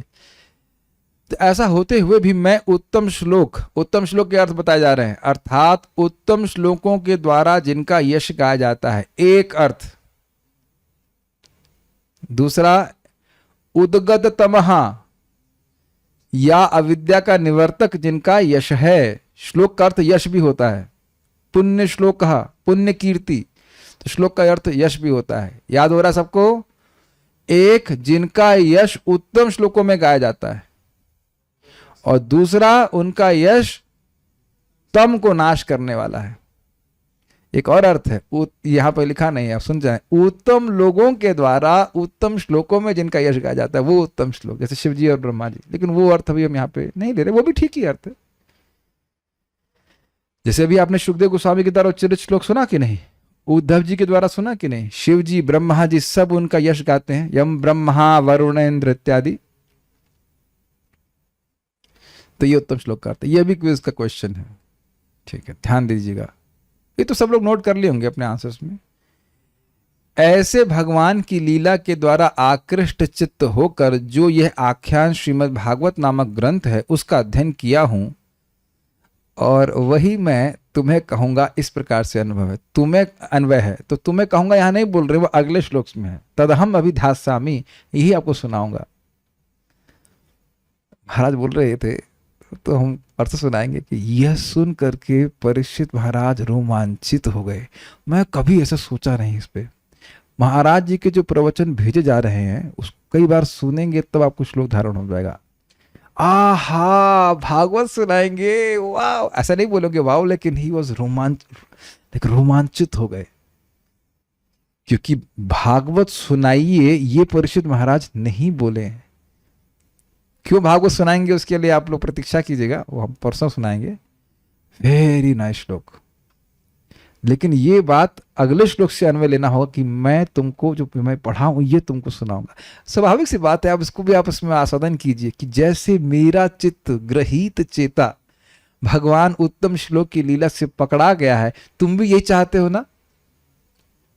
ईशम धत्ते ईश धत्ते, मैं अपने चित्त को प्रथम स्कंद 19 अध्याय में आपने सुना था कि चित्त को भगवान में लगाए हुए थे। कौन लगाए थे? परीक्षित महाराज। तो यही तो चाहते थे कि उनका हृदय भगवान में लगे, चित्त भगवान में लगे। तो कह रहे हैं सुखदेव गोस्वामी, मेरा चित्त ऐसा होते हुए भी, ब्रह्म के प्रति आकर्षित होते हुए भी मेरा चित्त भगवान में खींच लिया गया। तो वही मैं तुमको सुनाऊंगा, जो मेरे संग घटित हुआ वही आपके संग घटित हो जाए। तो ये अत्यधिक प्रेम सूचित होगा कि नहीं सुखदेव गोस्वामी का। ये सब आगे कल वाले श्लोक में आने वाला है, बट आप लोग सुनना ही नहीं चाहते हैं, क्लास कैंसिल करवा दिया तो क्या कर सकते हैं। ठीक, कोई बात नहीं, नो प्रॉब्लम। ब्रह्मानंद में स्थित होने का भी ब्रह्मानंद में स्थित होने वाले का भी भजन आनंद में आकर्षण होना, यह तो आपको भी ज्ञात है। यह सूचित करते हुए संबोधित करते हैं, हे राजर्षि। राजर्षि मतलब महान भक्त हैं। तो आप जानते हैं कि जो ब्रह्मानंदी है वह भजन के आनंद से आकृष्ट होकर के, कृष्ण की कथा से आकृष्ट होकर कृष्ण कथा में प्रवृत्त हुए हैं। लेकिन कृष्ण की कथा में प्रवृत्त हुए व्यक्ति वापस दोबारा ब्रह्म को ब्रह्म टटोलने के लिए नहीं गए कि ब्रह्म कैसा है कि नहीं। तो ये कहने का आशय कि आप समझते हैं राजर्षि। एक बार भी कोई भक्त पूछे कि पिछले श्लोक में बोला था राजन, तो राजन क्यों बोला? राजन मतलब भोग में पड़े हुए हैं। तुमने कहा भी राजर्षि बोल रहे हैं कि नहीं? अरे राजन किसको बोला जा रहा है? परीक्षित महाराज को।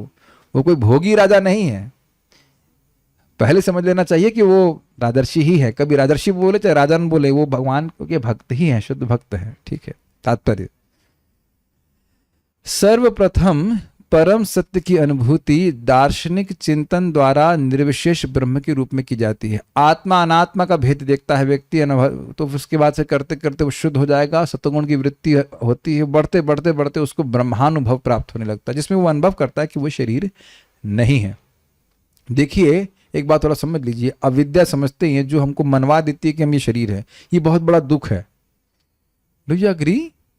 हाँ, ये बहुत बड़ा दुख है कि हम अपनी पहचान इस जड़ शरीर से कर रहे हैं। बहुत बड़ा दुख है।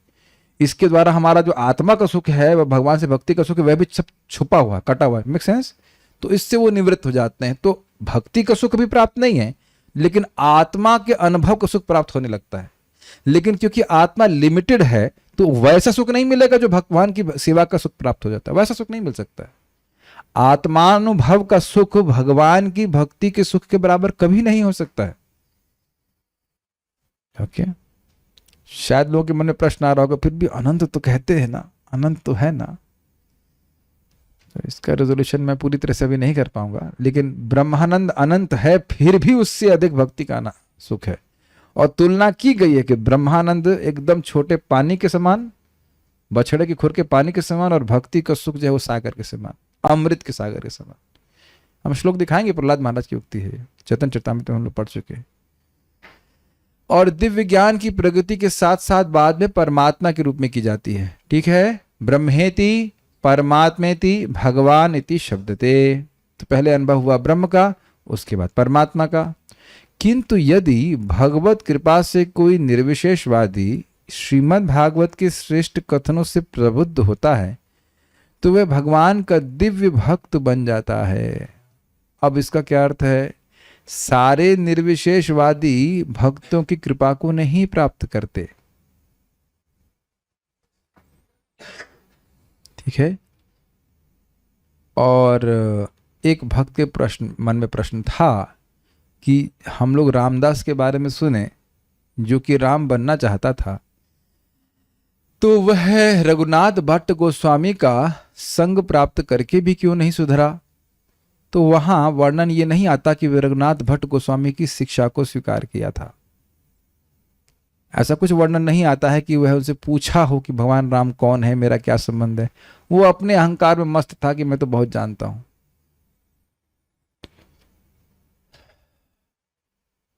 तो निर्विशेषवादियों को श्रीमद् भागवतम के श्रेष्ठ कथनों से यदि वो प्रबुद्ध होता है, भगवत कृपा मतलब भगवान के भक्तों के मुख से अगर भागवत सुनता है, तो ये पहले भी सुना ना आपने भी कि भक्तों के द्वारा भागवत सुननी चाहिए। हो सकता है वो भागवत पढ़े और निर्विशेष कंसेप्शन के संग पढ़े। आजकल ये खूब चल रहा है कि भगवान को निराकार निराकार करते रहते हैं, यद्यपि वो भागवतम का प्रवचन करे। ऐसे भागवत प्रवचन से फायदा नहीं होगा। या वो कहेंगे किसी का भी भजन करो, जबकि भजनीय कौन है? भगवान कृष्ण है, ये स्पष्ट है। तो ये तो मनगढ़ंत प्रवचन है, इससे कोई प्रभाव नहीं होगा। आपने देखा नहीं कि देखा पता नहीं, हम लोग देखें वो आंखें बंद कर लेते हैं, स्पेशली प्रोफेशनल कथाकार, और बस म्यूजिक चलता रहता है, लग रहा है वो म्यूजिक सुन रहे हैं और कथा बोलते जाते हैं। उनको सामने वाले की आंख में भी नहीं देखते कि सुन रहा है कि नहीं सुन रहा है या क्या है, कोई मतलब नहीं होता। ये तो प्रोफेशनल की बात कर रहे हो, और जो प्रोफेशनल ना भी हो वो निर्विशेष धारणा से युक्त होकर के बोल रहा है तो वो पॉइजन है। कहेंगे अरे नहीं, हरि कथा तो अमृत होती नहीं, अमृत तो होती है, लेकिन जैसे दूध बहुत अच्छी चीज है, उसमें अब जहर मिला दिया जाए तो यद्यपि वह दूध है, लेकिन सर्पोच्चिष्ट यथापयम, उसमें ये भावना अगर है कि कृष्ण अंततो गत्वा कृष्ण निर्विशेष हैं और इनके नाम रूप गुण आदि सब ये माया है, तो ऐसा व्यक्ति भगवान की सुख को अनुभव नहीं कर सकता, वो जहर की तरह कार्य करता है। तो we have to be very careful, बहुत सतर्क रहना चाहिए कि किससे हम श्रीमद् भागवतम सुन रहे हैं, क्या उसका कंसेप्शन है, ठीक है। तो इसलिए कह रहे हैं यदि भगवत कृपा से, यदि उसे भगवान की कृपा से भक्तों का संग प्राप्त हो, तब वह श्रीमद् भागवतम को सुन करके भगवान के प्रति आकृष्ट होगा। नहीं तो श्रीमद् भागवतम पढ़ने के बाद भी उसका मन आकृष्ट नहीं होगा। आप ये दोनों बातें रिजॉल्व कर रहे हैं, इसमें भागवतम की गलती नहीं है। भागवतम को ठीक से समझना चाहिए ना। प्रभुपाद बोले नहीं भगवत गीता के कितने संस्करण थे, तो क्या भगवत गीता की गलती है? एक भी व्यक्ति भक्त नहीं बना, क्यों? क्योंकि उसका इंटरप्रिटेशन गलत किया गया है। आप बैलेंस कर पा रहे हैं? सब लोग शांत हो गए, समझ नहीं आया मैं क्या कह रहा हूं? श्रीमद् भागवतम अपने आप में पवित्र है, परम पवित्र है, लेकिन उसका अगर अंडरस्टैंडिंग गलत कर दी जाए, सत्यम परम मतलब निर्विशेष ब्रह्म, बस हो गया, खत्म कहानी। सत्यम परम मतलब भगवान श्री कृष्ण, तो गलत तरह से समझाएंगे तो फिर कहां भक्ति बढ़ी। इसीलिए चैतन्य महाप्रभु ने देवानंद पंडित को कहा कि तेरी भागवत फाड़ देता हूं, तू ठीक से बोलता नहीं है, सुबह से शाम तक भागवत बोल रहा है लेकिन तेरे को सुख नहीं मिला। क्यों सुख नहीं मिल रहा है? क्योंकि भगवान जिस प्रकार से श्रीमद् भागवतम को चाहते हैं कि समझाया जाए, बोला जाए, वैसे वर्णन नहीं कर रहे हैं। भक्ति अगर कंक्लूजन नहीं है श्रीमद् भागवतम के प्रवचन का, तो वह प्रवचन व्यर्थ है। तो इसीलिए भक्तों के संग में भागवत सुननी चाहिए। समझ में आ रहा है? इसीलिए महाप्रभु बोले कि भागवत को भक्तों के संग में पढ़िए जी। ओके। अल्प ज्ञान के सहारे हम परम सत्य के व्यक्तित्व को नहीं समझ सकते और भगवान के साकार कार्यकलापों के प्रति अल्पज्ञ निर्विशेषवादी खेद व्यक्त करते हैं। किंतु तर्कों के साथ साथ परम सत्य तक पहुंचने की दिव्य विधि कट्टर से कट्टर निर्विशेषवादी को भी भगवान के साकार कार्यकलापों के प्रति आकृष्ट होने में सहायक बन सकती। सब ऊपर से गया ना, मुझे पता था। पहले मैं इसे इंग्लिश पढ़ता हूँ। इंग्लिश में प्रभुपाद जी ने बड़ा क्लियर समझाया। With a poor fund of knowledge, knowledge का अकाउंट में कम है, पैसा कम है, अगर तो फंड कम ज्ञान है तो we cannot adjust to the idea of the personality of the absolute truth, and thus the personal activities of the Lord are deplored मतलब condemned by the less intelligent impersonalist, but reason and argument together with the transcendental process of approaching the absolute truth help even the staunch impersonalist to become attracted by the personal activities of the Lord. अभी English में अधिक स्पष्ट हो रहा है. देखिए, पहली बात ये पुअर फंड ऑफ नॉलेज, ज्ञान का कमी है. भगवान के बारे में ठीक से तो जानता नहीं. क्यों नहीं जानता है? भक्तों से सुना नहीं है. अब प्रपात करें हमें, we can not adjust to the idea कि ये परम सत्य एक व्यक्ति हैं. अब इसको समझने का प्रयास कीजिए, बहुत अच्छी बात है. हिंदी ही देखिएगा, हिंदी दिखाइए. हाँ, अल्प ज्ञान के सहारे हम परम सत्य के व्यक्तित्व को नहीं समझ सकते. ये क्विज में है और इसको यहां समझेंगे तभी उत्तर दे पाएंगे, नहीं तो उत्तर दे नहीं पाएंगे. कोई व्यक्ति अपने दिमाग से, छोटे दिमाग से यह अंदाज नहीं लगा सकता है कि इतनी बड़ी सृष्टि केवल एक व्यक्ति से आई. यहां थोड़ा होल्ड करके सबको समझना होगा. जन्माद अस्य यतः, जिससे इस जगत का जन्म आदि होता है, तो यह अपनी बुद्धि से निर्णय कर लेना कि ये एक व्यक्ति से आया है, ये असंभव है. प्रभुपाद जिसको बोलते हैं, अगर श्रीमद् भगवद गीता भागवतम को आप सही नहीं सुन रहे हैं तो व्यक्ति कभी धारणा नहीं कर सकता. आप लोगों ने सबने शायद बोला भी होगा भक्ति में आने से पहले, हाँ हाँ कोई तो है जो कर रहा है, ये प्रकृति है कर रही है, इत्यादि इत्यादि. लेकिन इस पूरे ब्रह्मांड और उसके बाद अनंत कोटि ब्रह्मांड को कुछ पता ही नहीं इसके बारे में. ये पूरा ब्रह्मांड एक व्यक्ति से आया है. सारे साइंटिस्ट पगला क्यों रहे हैं? अगर प्रायण कहा दिया जाए, प्रायण यही पगलापन है ना कि बम विस्फोट से आ गया है. ये नहीं सोच पा रहे हैं कि वो टेररिस्ट कौन है जिसने वो बम को फोड़ा है. क्या ये समझ पा रहे हैं सब लोग? ये समझ पाना खुद से कि इस पूरी सृष्टि के पीछे एक व्यक्ति है, ये कठिन है. एक ही व्यक्ति, अलोन. लेकिन हम लोग श्रीमद् भागवतम ब्रह्म संहिता शास्त्र से श्रवण क्या करते हैं? भगवद गीता से क्या सुनते हैं? अहम सर्वस्य प्रभव, मैं सभी का प्रभव हूं. भगवान श्री कृष्ण बोल रहे हैं, भगवद गीता में बोलते हैं कि नहीं? तो अब समझ में आ गया. भक्त लोग भगवान से, भक्तों से सुनते हैं, स्वीकार कर लेते, समझ लेते हैं, और जो नहीं सुनता वह नहीं समझ पाता है. ठीक है, माइक में बताइएगा.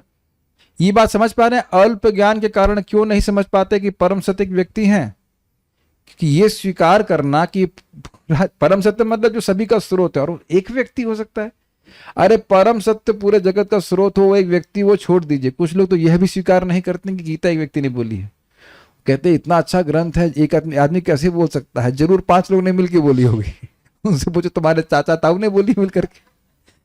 एकदम जबरदस्त स्पेकुलेशन है कि नहीं? यही देख लीजिए ना, गीता के संबंध में जब इतनी स्पेकुलेशन है तो भगवान के संबंध में कितनी होगी.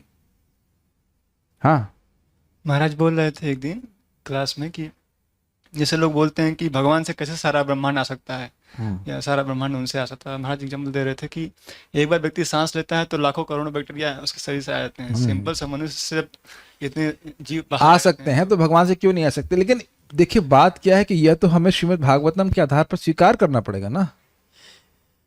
ठीक है ना? ठीक है, ये सबको समझ में आया कि क्यों नहीं समझ पाते लोग? ठीक है. उसके बाद वो कह रहे हैं कि भगवान के साकार कार्यकलापों के प्रति अल्पज्ञ निर्विशेषवादी खेद व्यक्त करते हैं. वो क्या सोचते हैं पता है? ये वैष्णव मूर्ख हैं. क्यों मूर्ख हैं भाई?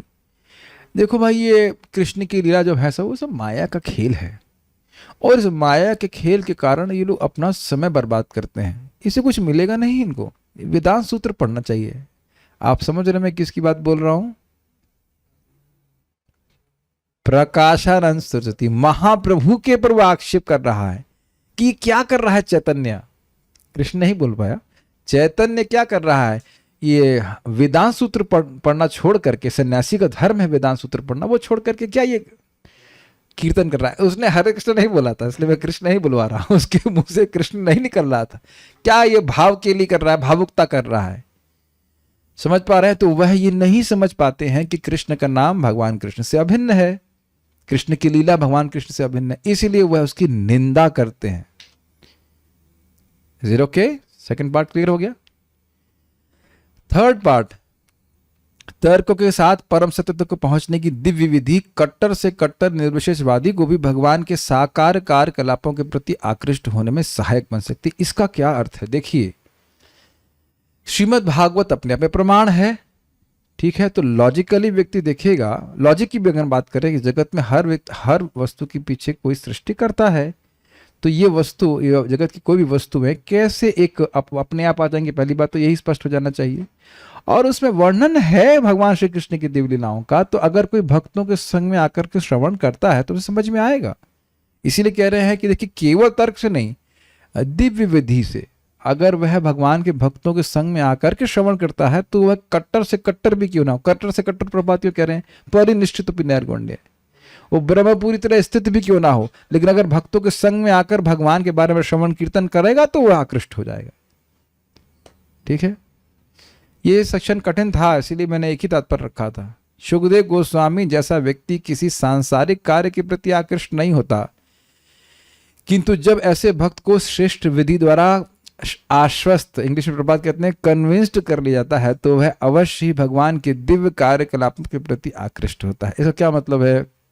ये बड़ा इंटरेस्टिंग है। कन्विंस मतलब कोई वस्तु अच्छी होती है, आपको बोला जा रहा है तो आप शायद ना माने इसको, लेकिन अब वाकई उसका अनुभव कर लिए किसी तरह से तो कहीं हाँ भाई सही कह रहे थे आप।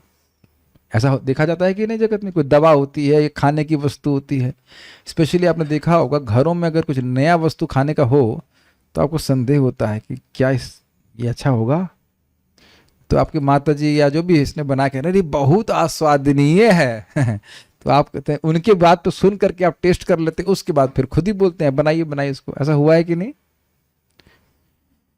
तो हाँ, इस लीला की बात करें तो कोई भगवान श्री कृष्ण की लीला का अनुभव, श्रवण करने का अनुभव सुखदेव गोस्वामी जी को नहीं था, यह मान सकते हैं एटलीस्ट लीला की दृष्टि से, जो लीला प्रस्तुत कर रहे हैं। और जब वह उनको भगवान की लीला श्रवण कराई गई, वाह बहुत अच्छा है, तो फिर उनके गुरु भाइयों ने कहा गुरु भाइयों ने कहा कि अरे अब इसमें 2 में मर रहे हैं, 18-10 लोग सुनिए आकर के। तो इस तरह से कन्विंस समझ में आ गया सुखदेव गोस्वामी, बहुत अच्छा है, वेरी नाइस, बहुत अच्छा है। इस प्रकार से भगवान दिव्य हैं और उसी तरह उनके कार्यकलाप भी दिव्य हैं। वे न तो निष्क्रिय हैं न निर्विशेष हैं। उनके कार्यकलाप दिव्य हैं। ये कैसे सूचित हुआ? सुखदेव गोस्वामी जगत की किसी वस्तु से आकृष्ट नहीं थे, लेकिन ये आकृष्ट हो गए, इसलिए मतलब ये भगवान के कार्यकलाप दिव्य होने चाहिए। अच्छा, यहां पे भी आप तर्क लगा सकते कि जब सुखदेव गोस्वामी जैसा व्यक्ति जो किसी से आकृष्ट नहीं हो रहा था, वह भगवान की लीला से आकृष्ट हुआ, तो निश्चित ये बातें माइक नहीं हो सकती। तो अन्य निर्विशेषवादी भी इस बात को समझेंगे। वो क्लियर हो रहा? तीसरा पॉइंट तर्क वाला कि भाई जब सुखदेव गोस्वामी आकृष्ट हो गए तो मैं कौन सा सुखदेव गोस्वामी हूं, है कि नहीं? बड़ा से बड़ा व्यक्ति भी सुखदेव गोस्वामी नहीं है यहाँ पे। तो सुखदेव गोस्वामी जब आकृष्ट हुए तो मैं कहा जाए मैं किस खेत की मूली हूँ, मतलब है ना, तो वो मेरे को भी आकृष्ट करेंगे तो मुझे भी सुनना चाहिए। लेकिन एक और बात है कि सुखदेव गोस्वामी कैसे आकृष्ट हुए? व्यासदेव जी सुन करके, व्यासदेव जी के विरुद्ध चलने वाले लोगों के द्वारा सुन करके नहीं। तो यह भी समझ में आ गया कि दिव्य विधि है, प्रामाणिक वैष्णव से श्रवण करने के द्वारा व्यक्ति आकृष्ट होगा। तो यहाँ पे हम रुकेंगे। कोई प्रश्न किसी भक्त का है तो हम देख लेते हैं।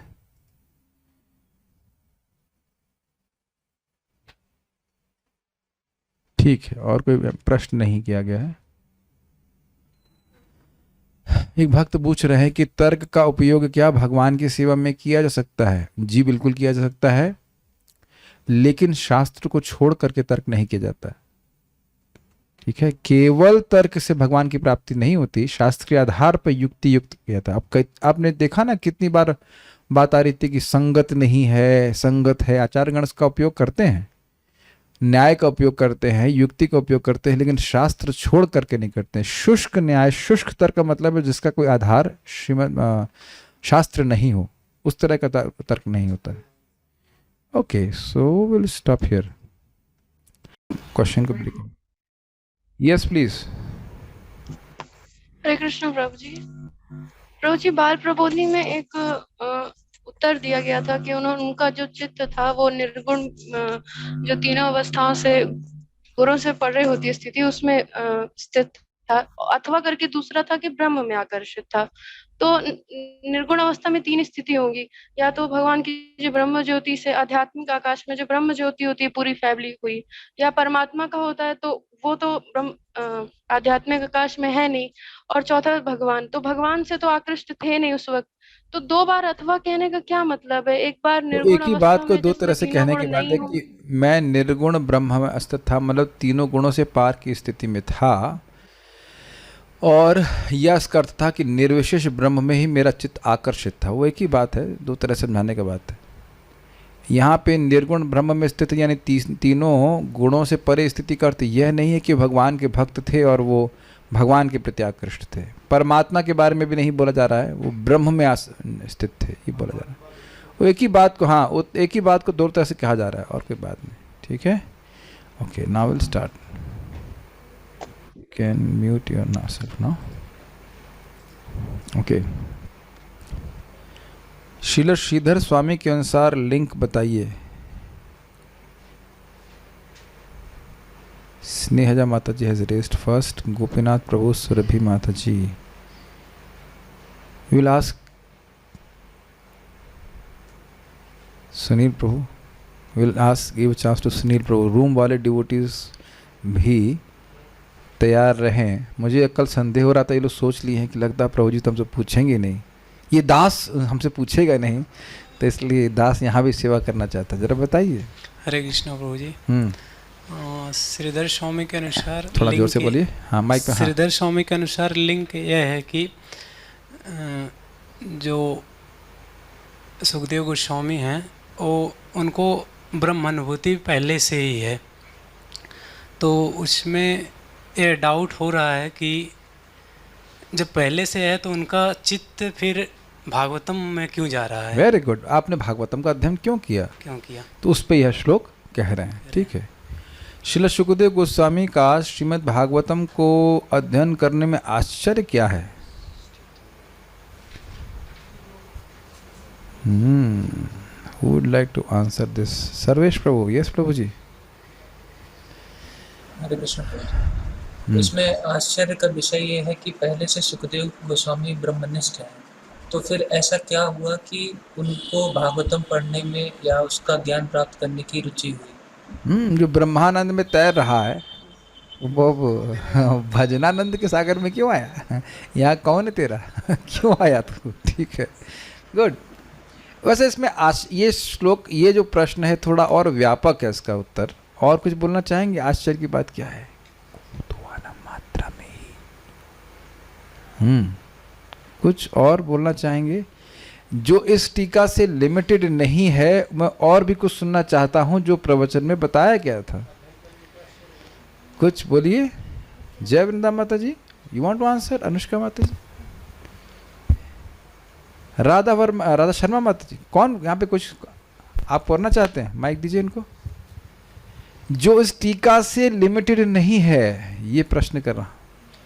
हाँ मतलब बोलिए। यहाँ पे कह रहे हैं कि श्रील सुखदेव गोस्वामी जी को कोई भी रूप, गंध, आकर्षित, कोई हाँ भी सही जा रही हैं, बोलिए। आकर्षित वो नहीं खींच सकती थी, तो सही तो बोल रहे हैं, बोलिए, मैं सुनना चाहता हूँ। आकर्षण उनको खींच नहीं सकता था, तो ओके फाइन। तो भागवत में किसके रूप रस के बारे में वर्णन है? रस तो वर्णन ना, गंध के बारे में क्या, लेकिन कृष्ण के सौंदर्य का वर्णन है। वो कैसे खींच, मतलब ऐसा क्या था जो उनको खींच लेता? उनकी इंद्रियां, उनका चित्त किसी रूप रस गंध से नहीं खींच जा रहा था। तो आश्चर्य ये हुआ। एक तो ये, और भी मैंने कुछ बोला था आपको, कुछ हिंट कर रहा था। किसी वस्तु की अपेक्षा नहीं थी। हाँ, किसी वस्तु की अपेक्षा नहीं थी, तो ये पढ़ने की अपेक्षा क्यों करने लगे? और भी कुछ बताया था, और हमारी वयम तु न वित्रप्यामः, और कुछ बताइए सुखदेव गोस्वामी के बारे में। Okay, will give chance to Mukund Sevini माता ji, she is very eager to speak. We'll give chance to many devotees, this has so much to think about Sukhdev Goswami. बोलिए। एक्चुअली प्रभु जी वो ब्रह्म में निष्ठ थे, लेकिन जब उनके व्यासदेव जी के शिष्यों से उन्हें भगवान के 2 गुणों के बारे में सुना 2 श्लोक के माध्यम से। पहला श्लोक था जो भगवान प्रश्न थे क्या है? प्रश्न क्या है? हाँ, प्रश्न ही नहीं पता है और उत्तर देना शुरू कर दिया आपने। बहुत अच्छा, वेरी गुड। प्रश्न ये है कि क्या इसमें देखिए, श्रील सुखदेव गोस्वामी का श्रीमद् भागवतम को अध्ययन करने में आश्चर्य क्या है? क्या दिक्कत है? पढ़ लिए। माइक के बोलिए। गोदहन वाला हाँ, तो बोलो ना। गोदहन मात्र क्या वेदांत सूत्र पढ़ा रही हैं आप? श्री सुखदेव गोस्वामी जी गोदहन के समय तक ही रुकते थे, तो पूरी भागवतम पढ़ने के लिए पढ़ने के लिए कैसे रुके? ये प्रश्न आ जाएगा। Okay, good.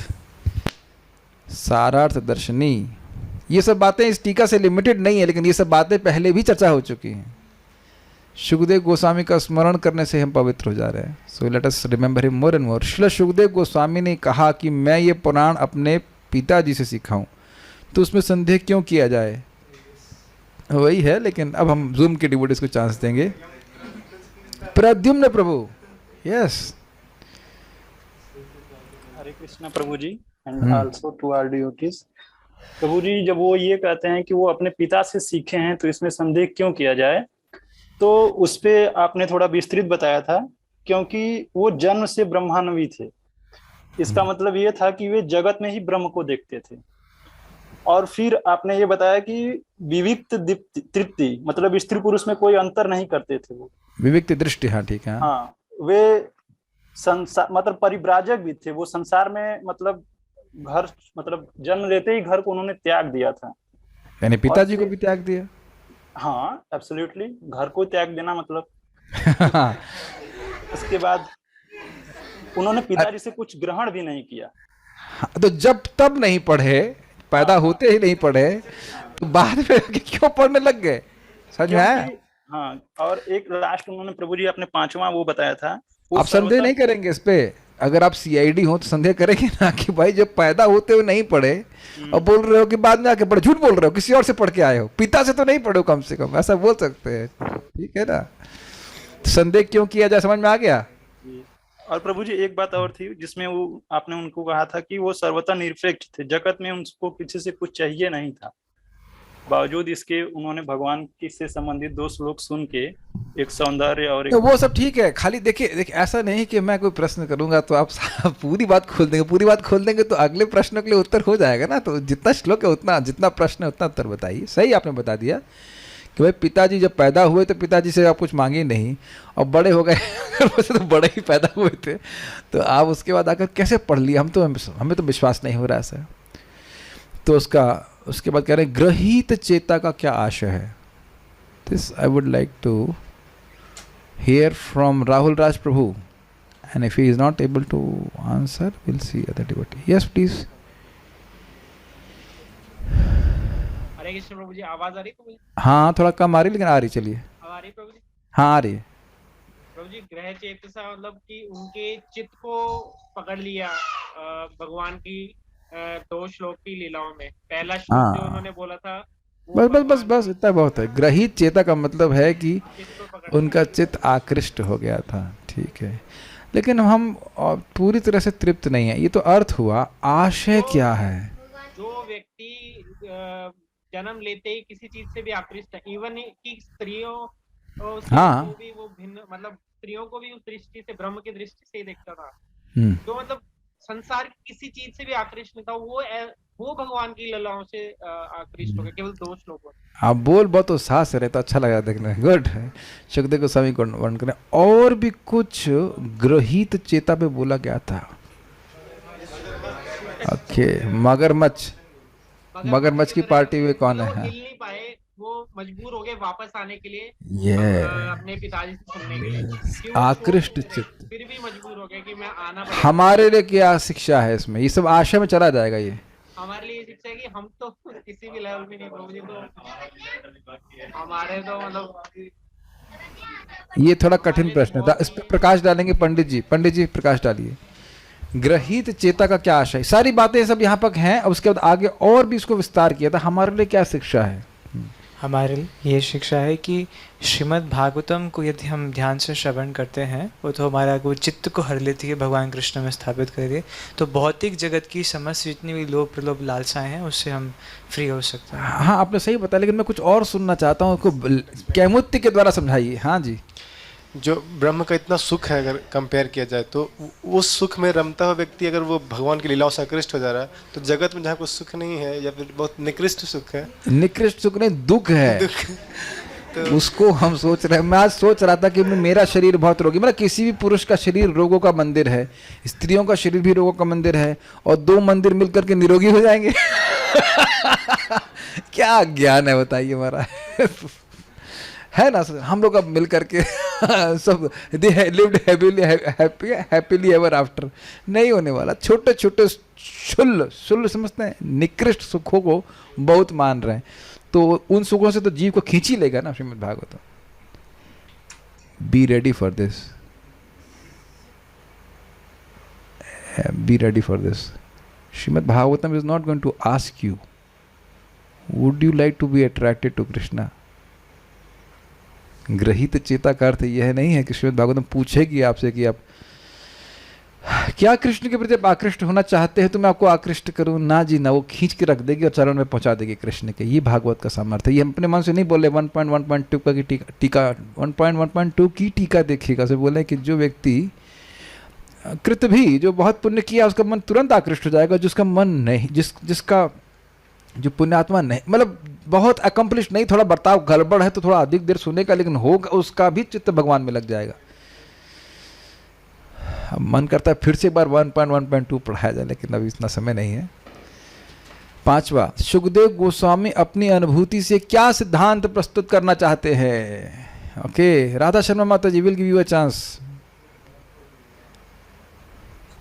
जैसे बता रहे हैं कि जो श्री सुखदेव गोस्वामी जी है वो ब्रह्मनिष्ठ थे, तो बट फिर भी भगवान की लीलाओं ने उनको आकृष्ट कर दिया, तो इसलिए वो बता रहे हैं कि ब्रह्म की अनुभूति से भगवान की जो लीलाएं हैं वो अधिक मधुर है। ये वेरी गुड, वेरी गुड, ये सिद्धांत प्रस्तुत कर रहे हैं। तो एक तो ये भी स्पष्ट बदला कि ब्रह्म के चक्कर में मत पड़ो, भगवान की भक्ति को जीवन का लक्ष्य बनाओ। Very good. निर्गुण पद के 2 अर्थ क्या हैं बाल प्रबोधिनी के अनुसार। Gopinath Prabhu would like to answer. Yes, Hare Krishna Prabhu. पहला है कि जो तीनों गुणों से परे, और दूसरा है कि चित ब्रह्म में ही जाता था सुखदेव गोस्वामी का, जैसे ब्रह्म में पूर्ण रूप में स्थित थे। ठीक है। उत्तम श्लोक शब्द के यहाँ क्या 2 अर्थ बताए हैं, अर्थ हैं जो बताए गए हैं, इसको सुरभि माता जी बताएंगी।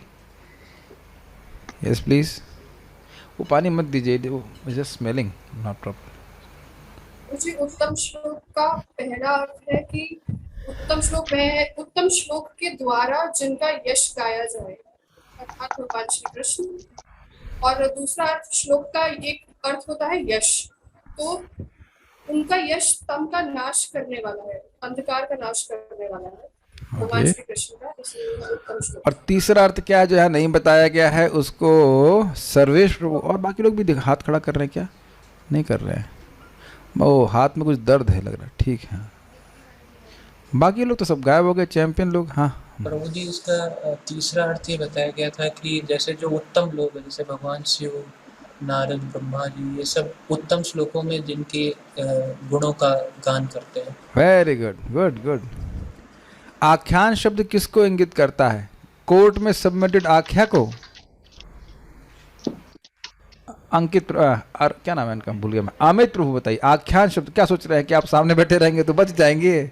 हम किसी पे ध्यान नहीं करते, कोई भेदभाव नहीं, समम निर्वलीकम। हाँ बताइए, तो आख्यान शब्द किसको इंगित करता है? अभी नोट चाव रहे, आख्यान किसको करता है? ओके, कृष्णलादनी माता जी, गिव अ चांस। तो लगता है एग्जाम से पहले कुंजी पढ़ ध्यान नहीं दे रहे थे। बोलिए। आख्यान शब्द श्रीमद् भागवतम को इंगित करता है, मतलब वो परीक्षा महाराज को कह रहे हैं कि मैं वही सुनाऊंगा जो उन्होंने सुना है। सुना, ठीक है। राजर्षि शब्द कहने से क्या आशय है? साधना माता जी बताइए। अरे गायब हो गई, हम कहाँ हैं? नाम लेते ही गायब, डिसअपियर्ड। ओके, प्रेम कृष्ण प्रभु, राजर्षि कहने से क्या आता है? राजा है मतलब, ये तो हमको भी पता है। माइक दीजिए इनको, सब जनरल उत्तर दे रहे हैं, बहुत बड़े प्रचारक बन गए। राजर्षि कहने का यहाँ क्या आशय है? तो राजा होते हुए सुन रहे हैं, राजाओं में श्रेष्ठ है ऋषि। हाँ, सुन नहीं रहे क्लास में कुछ। ठीक है, कृष्ण लादनी माता जी विल गिव यू अच्छा। नित्य सिद्धेश्वरी माता ji will give chance to zoom devotees also. Okay, yes please. राजर्षि कहने से क्या तात्पर्य है? बोलिए। आपकी आवाज नहीं आ रही है। ओके, आपकी आवाज नहीं आ रही मेरे को। ओ, आपने अनम्यूट नहीं किया, अनम्यूट तो कीजिए। हाँ, आप बोलिए। हरे कृष्णा। राजश्री कहने से यहाँ तात्पर्य है कि एक महान भक्त, हाँ, और जो जिनको मतलब कोई भी चीज आकर्षित नहीं कर सकती उन्हें। हाँ, बस बस बस बस, जनरल उत्तर देना शुरू कर दीजिए। डांट खाने वाला काम। प्रश्न को सुने बिना और ऐसे उत्तर दे, उनको जो आकर्षित नहीं कर सकती, ये वो ब्रांड जिनका इंद्रिय संयमित है, ये कुछ भी राज प्लस ऋषि प्लस कुछ भी। यहाँ क्या कहने का आशय है भाई? देखिए, हम इस मामले में मजाक बनाने में हम छोड़ेंगे नहीं। अगर आप प्रश्न को उत्तर जनरल देंगे, बल्कि हर चांस दे। आप तो पंडित जी है, कोई दिक्कत नहीं। Pandey ji, yes please. Finally हाथ उठाए उन्होंने। यस, कुंजी पढ़ ली उन्होंने। दो जल्दी माइक दो। हाँ, Pandey ji going to answer, जल्दी से बोलिए। हाँ। हरे कृष्ण प्रभु जी, इसमें राजर्षि शब्द को संबोधित करते हुए कह रहे हैं कि जो ब्रह्मानंद में स्थित हैं, जब वो भजन आनंद में उनका आकर्षण होता है, तो ये चीज़ सूचित करते हुए उनको राजर्षि कह रहे हैं कि आपको भी ज्ञात है। हाँ, क्या ज्ञात है? कि भजनानंद ब्रह्मानंद से कहीं अधिक श्रेष्ठ। ठीक है, हमको नई बात आपको नहीं बता रहे हैं। श्रील प्रभुपाद जी के तात्पर्य, इसी प्रश्न थोड़े डिस्क्रिप्टिव हैं और आप लोग को दिमाग लगाने पड़ेंगे। परम सत्य की अनुभूति का क्रम क्या है? Okay, will give chance to zoom devotees also. These are like good questions. Yes please, Ram Avatar Prabhu बोलिए। हाँ, ये चार क्रम है इनके। सबसे पहले निष्काम कर्मयोग द्वारा हृदय को शुद्ध किया जाता है। अरे ये कहाँ से आ गया? गीता पढ़ लगे। अरे गीता मत पढ़ाइए, गीता मत पढ़ाइए। चार कहाँ से आ गया? अरे भगवान।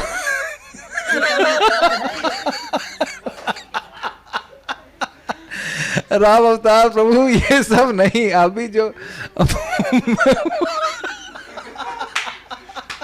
अरे जो तात्पर्य में बताया गया है उसको बताओ।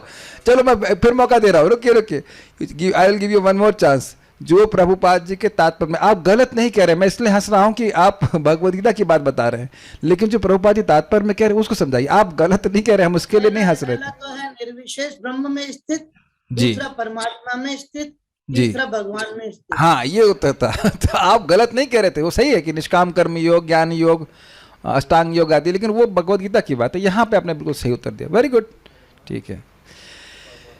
थोड़ा थोड़ा हम मजाक कर लेते हैं, प्रश्न को ध्यान से सुनिएगा। ये श्लोक के कंटेक्स्ट में पूछ रहा हूं मैं, तात्पर्य के कंटेक्स्ट में। निर्विशेषवादी भी भगवान के प्रति आकृष्ट होकर के दिव्य भक्त कैसे बन जाता है? ये इजी क्वेश्चन है। स्नेहजा माता ji will give you easy one. Yes please. Hare Krishna. हाँ, निर्विशेषवादी भी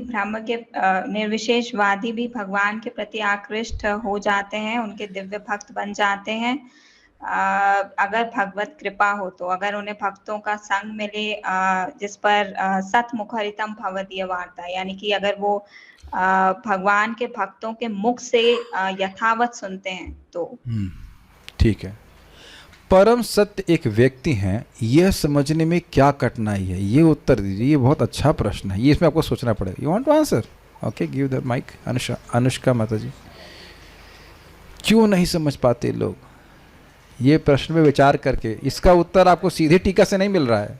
आई एक्सप्लेन, उस पर आधार पर बोलिए। क्योंकि पुअर फंड ऑफ नॉलेज होता है निर्विशेषवादियों का, और उन लोगों को ये समझ में नहीं आता है कि पूरी सृष्टि एक व्यक्ति द्वारा कैसे हो गई। हाँ, ये तर्क के द्वारा व्यक्ति नहीं समझ पाता है। और इसकी व्याख्या कुछ हुई थी कि पुअर फंड ऑफ नॉलेज क्या है? शायद मेरे ख्याल से कुछ कमी रह गई थी मैं बताने में। What does that means, poor fund of knowledge? कि ब्रह्मानंद ही सर्वश्रेष्ठ है, नहीं? सबसे ज्यादा आनंद ब्रह्मानंद सर्वश्रेष्ठ है। अरे आपने तो पार्टी चेंज कर ली एकदम। ऐसा लगता है।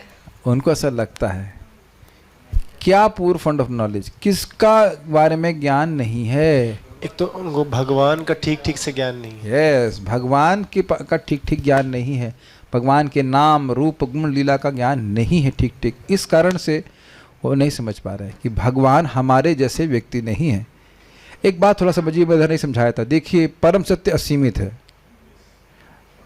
असीमित, असीमित, सीमित। तो सीमित वस्तु का रूप होता है, तो असीमित वस्तु का रूप नहीं होना चाहिए। बाय डेफिनेशन परम सत्य असीमित है। तो अब ये उल्टा तर्क लगा रहे हैं। ये भौतिक रूप का गुण है कि अगर वह उसका रूप है तो उसकी सीमा है, लेकिन भगवान यद्यपि असीमित हैं फिर भी उनका रूप है। तो ये सब बात उनको शास्त्र से श्रवण करनी पड़ेगी।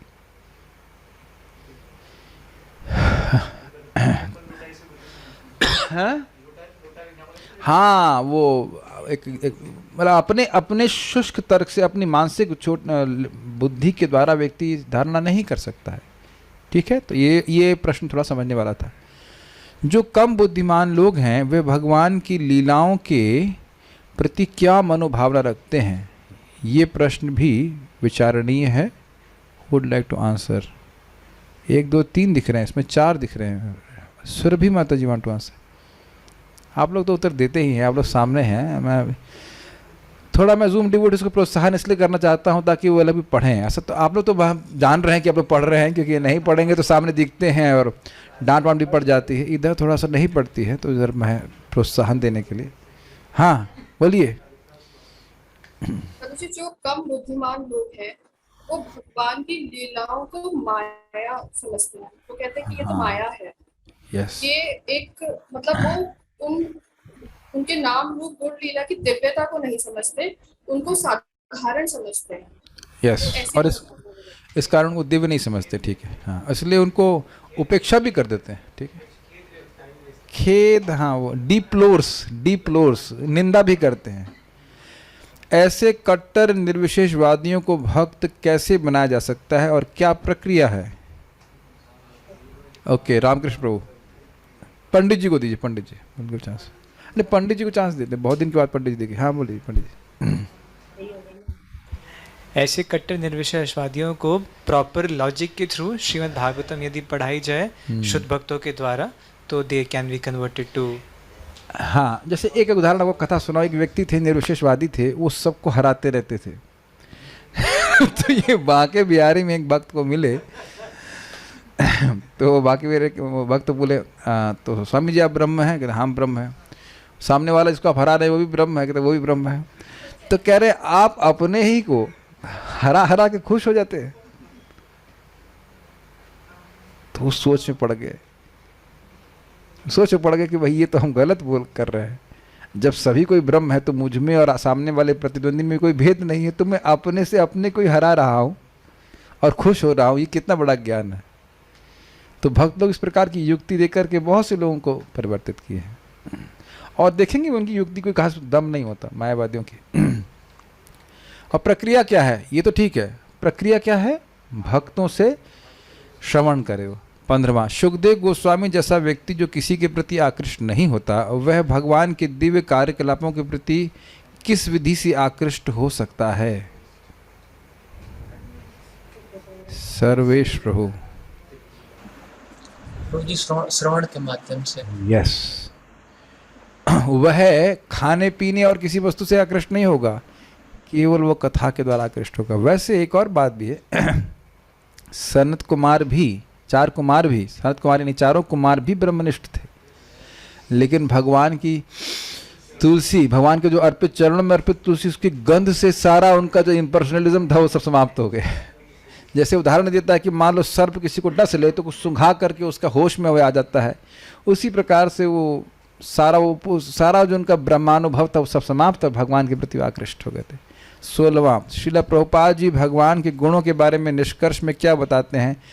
कृष्ण लादनी माता जी वांट टू से समथिंग। वो ना तो निष्क्रिय है, ठीक, एक तो बता दिया आपने। चलिए, एक कि भगवान निष्क्रिय नहीं है, भगवान निर्विशेष नहीं है, निष्क्रिय नहीं है, भगवान दिव्य है और भगवान की कार्यकलाप दिव्य है। Very good. और तो निष्क्रिय नहीं है अर्थात वो कुछ क्रिया करते हैं, बहुत क्रिया करते हैं, अनादिकाल से कर रहे हैं और वो सारी क्रियाएं दिव्य हैं।